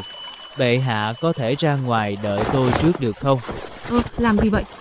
Tôi vừa mới vận động xong, hay là tắm chung đi. Ngươi hỗn xược. Đây là bể tắm của trẫm, ngươi còn ra thể thống gì nữa? Vậy hả? Thần có nghe nói rồi, lúc thần không có ở đây, công chúa đã xuất giá rồi. Đình ca, muội ấy, giờ chắc đã đến Bắc Tề rồi. Trẫm không còn mặt mũi nào đối diện với Đình ca. Đó là em gái ruột của người, mà sao người có thể nhẫn tâm với muội ấy như vậy? Đây đâu phải là điều trẫm muốn. Đình ca là người thân duy nhất của trẫm trên thế gian này, nhưng đại quân Bắc Tề đã dàn trận ngoài biên giới. Nếu trẫm không đồng ý, ngươi bảo đại hoa của trẫm phải làm sao, bách tính của trẫm phải làm sao? Thần không quan tâm. Bệ hạ, chẳng lẽ người quên mất thân phận của thần là gì sao? Thần là phò mã, giờ công chúa cũng không còn ở đây, thần còn tư cách gì để tham gia vào đại sự quốc gia này nữa? Ngươi có ý gì? Ôi dao, ý của thần là gì chắc, bệ hạ cũng đoán ra rồi chứ. Mặc dù thần mang thần khí về nhưng công chúa không có ở đây, thần không làm nữa, thần muốn từ chức. Dù sao thì bây giờ thần cũng chẳng còn là phò mã nữa rồi. Đúng không? Đã không còn là phò mã nữa rồi sao? Không phải phò mã thì đã sao? Kể từ hôm nay, ngươi chính là đế phu của trẫm.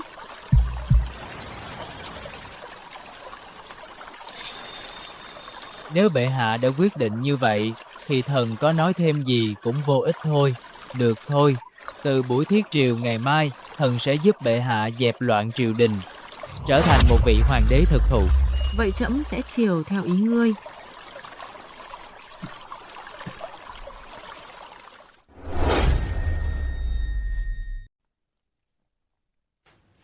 Bệ hạ, đại quân Bắc Tề đã dàn trận ngoài biên giới, tình thế vô cùng căng thẳng. Sứ đoàn hộ tống công chúa đã khởi hành chúng, thần đã thương lượng với phía Bắc Tề. Một khi công chúa đến được Bắc Tề, sẽ lập tức giải tỏa được mối nguy nơi biên giới. May mà, tể tướng Liệu Sự Như Thần đã sớm bàn bạc với Bắc Tề, nếu chỉ chậm trễ vài ngày nữa thôi thì đại quân Bắc Tề đã đánh thẳng vào đây rồi. Đúng vậy tể tướng thật là Liệu Sự Như Thần.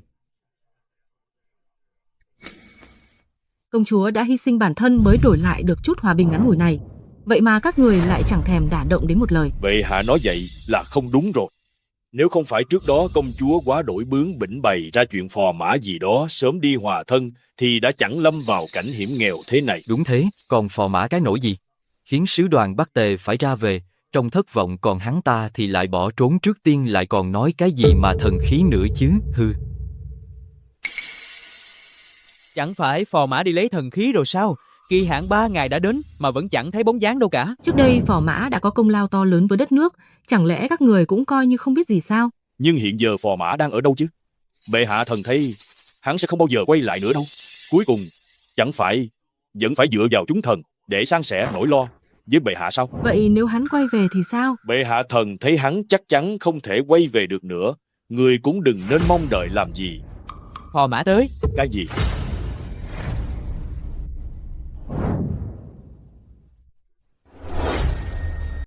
Cái này, sao hắn dám quay lại đây? Chẳng phải tể tướng đại nhân đã nói là hắn bỏ trốn rồi sao? Phò mã cái nỗi gì? Công chúa đi rồi, còn đâu ra phò mã nữa? Phu nhân, ta về rồi đây. Về là tốt rồi. Phu nhân cái gì mà phu nhân? Lâm Động ngươi không phải là bị điên rồi đấy chứ? Công chúa không có ở trên triều đình này đâu. Giờ này e là công chúa đã đến phủ của vương tử Aegena rồi. Đúng vậy, công chúa đã xuất giá rồi.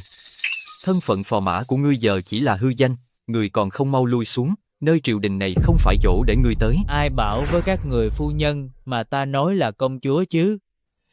Không phải công chúa Lâm Động. Trước đây chẳng phải ngươi cậy được công chúa sủng ái, mà ăn nói sằng bậy, làm càng làm bậy sao?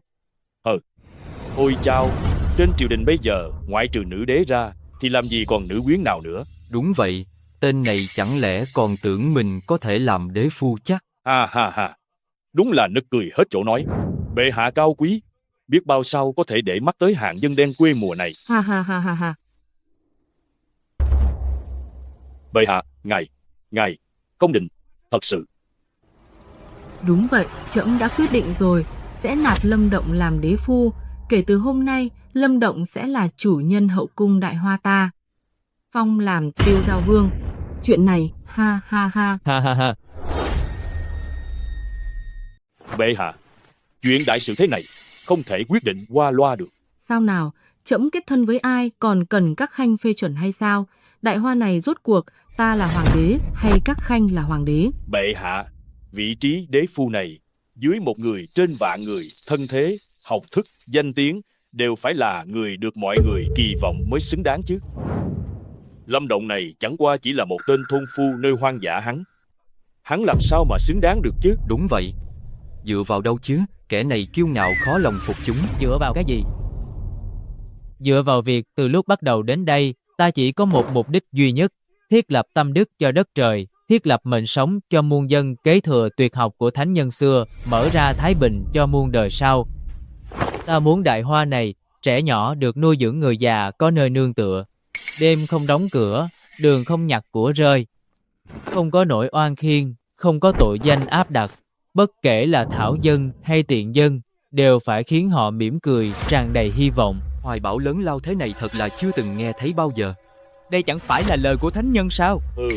Lời nói thì ai chẳng nói được, chẳng qua chỉ là khoác lác mà thôi. Tể tướng đại nhân, đây không phải là điều người bình thường có thể nói ra được đâu. Thần tự thấy hổ thẹn vì không bằng. Có hoài bão lớn lao như thế, thần tin rằng Tiêu Giao Vương nhất định là một vị vương gia tốt, vì nước vì dân. Thần xin chúc mừng Tiêu Đào Vương.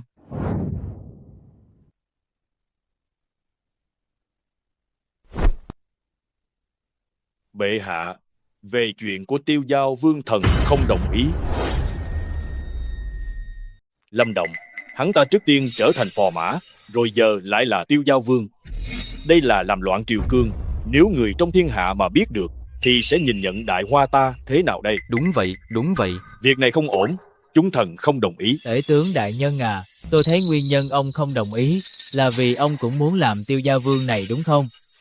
Người sất sượt, lão phu từng này tuổi, rồi còn làm Tiêu Giao Vương, cái nỗi gì đừng có ở đây mà ăn nói hàm hồ. Chà, tôi thấy không phải ông không muốn làm, mà là ông không làm nổi. Thôi có điều không phải ông có cậu con trai quý tử, Vương Đằng sao? Con trai ông chắc là thèm khát vị trí này lắm nhỉ? Hừ, con trai ta muốn thì đã sao hừ. Nó là con trai của bản tướng, lại có công danh trong người. Sao nó lại không làm được chứ? Hừ. Vương Đằng, hắn là cái thá gì mà cũng xứng làm Tiêu Giao Vương của trẫm sao? Bệ hạ, xin hãy cẩn trọng lời nói và hành động ngài làm vậy. Chẳng lẽ muốn làm tổn thọ lão phu sao? Sao nào, tể tướng đại nhân, chẳng lẽ ông còn định tội trẫm sao? Bệ hạ yên tâm Vương Đằng, dù có lòng đó thì cũng chẳng có cơ hội đó đâu. Nếu tôi đoán không lầm Vương Đằng chắc là đã uống xong cả canh mạnh bà rồi đấy. Ngươi nói vậy là có ý gì? Ngài quá lỡ lời mất rồi. Trên đường tôi quay về kinh thành, thật là trùng hợp lại, đúng lúc gặp được đoàn sứ giả đưa dâu của đám Vương Đằng. Tôi lỡ tay một cái là đã tiễn hắn xuống chỗ Diêm Vương luôn rồi. Ngươi đã giết con trai ta. Ngươi mau nói với ta đây không phải là thật đi.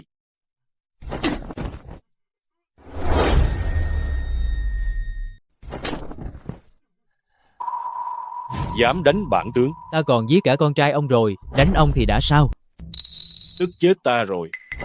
Kẻ sát nhân như thế này là dám ở ngay giữa đại điện trang nghiêm ngông cuồng. Đến thế, Đại Hòa, ta sắp vong rồi. Lâm Động, ngươi thật sự đã giết Vương Đằng rồi sao? Bệ hạ nói đúng lắm, thần ra tay rất nhanh gọn, bột một cái là hắn chết luôn. Tể tướng ông cứ yên tâm, lúc con trai ông đi không hề thấy đau đớn chút nào đâu. Ngươi, bệ hạ, tên hung thủ này dám ở ngay trên đại điện mà sỉ nhục lão thần thế này. Lâm Động à, ngươi làm vậy là không đúng đâu. Sao ngươi lại có thể giết người, chứ luật pháp Đại Hoa ta không cho phép làm như vậy. Bệ hạ nói phải. Cho nên thần đã chuẩn bị trước 200 lượng bạc để làm tiền bồi thường. 200 lượng bạc sao? Ngươi đây là giết người đấy. Bệ hạ, kẻ này nếu không chết thì luật pháp Đại Hòa còn đâu thiên lý ở đâu chứ. Thần muốn hắn phải chết. Nhưng Vương Đằng đánh chết một gia đình ngay trên phố, cuối cùng chẳng phải cũng là chuyện lớn hóa nhỏ. Bồi thường 100 lượng bạc là xong sao? Ta đánh chết, Vương Đằng cũng bồi thường 100 lượng bạc. Quá là hợp tình hợp lý. Gia đình đó chẳng qua chỉ là một tên nô bộc. Còn con trai ta, Vương Đằng, ta là phò mã đương triều, nên Vương Đằng đương nhiên là nô bộc của hoàng thất. 100 lượng không đủ sao? Bệ hạ, thiên lý ở đâu chứ? Vậy tại sao lại là 200 lượng? 100 lượng dư ra này là bồi thường trước cho tể tướng đấy. Ngươi có ý gì đây? Cùng tiễn tể tướng đại nhân lên đường. Trời ơi, giết người ngay trên điện rồi. Giết người rồi, điên thật rồi, đúng là điên rồi. Tên tể tướng này thông đồng với địch phản quốc, chết cũng đáng đời. Mọi người, tôi đã mang tới thần binh tuyệt thế đủ sức chống lại Bắc Tề bệ hạ. Thần Lâm Động xin nhận lệnh chinh chiến, đích thân dẫn quân tiêu diệt Bắc Tề, khuếch trương quốc uy Đại Hoa ta. Người thật sự đã. Bệ hạ, Bắc Tề không đáng lo phẩy tai, là có thể tiêu diệt. Tốt lắm. Phong Lâm Động làm ngự mã tướng quân thống lĩnh tam quân nghênh chiến Bắc Tề. Tuân chỉ. Trẫm không ngờ rằng ngươi lại thật sự có thể mang thần khí về. Đó là đương nhiên rồi. Dù sao bệ hạ cũng đã hứa với thần, không ít thứ vẫn chưa thực hiện đâu, sao tôi có thể không quay lại chứ? Người giúp trẫm trừ khử tể tướng, lại đoạt lại đại quyền. Giờ còn muốn thay đại hoa ta xuất chinh. Trẫm cũng không biết phải cảm ơn ngươi thế nào nữa. Vậy hay là để tôi giúp, người nghĩ xem nên cảm ơn tôi thế nào nhé. Quốc sự trước mắt không thể dâm dật ban ngày. Bệ hạ yên tâm, tôi còn trẻ lắm hơn nữa, có thần khí trong tay. Từ nay về sau trên thế giới này sẽ chỉ còn lại một quốc gia duy nhất, đó chính là Đại Hoa chúng ta. 3 ngày sau chính là lúc tôi xuất quân đánh Bắc Tề. Còn bây giờ, hay là cứ để tôi cùng bệ hạ thảo luận về chiến thuật đi. Ơ kìa khoan đã, nếu Vương Đằng đã chết rồi vậy, chẳng phải công chúa đã sớm. Xuyệt, cái đó không quan trọng. Hết phim.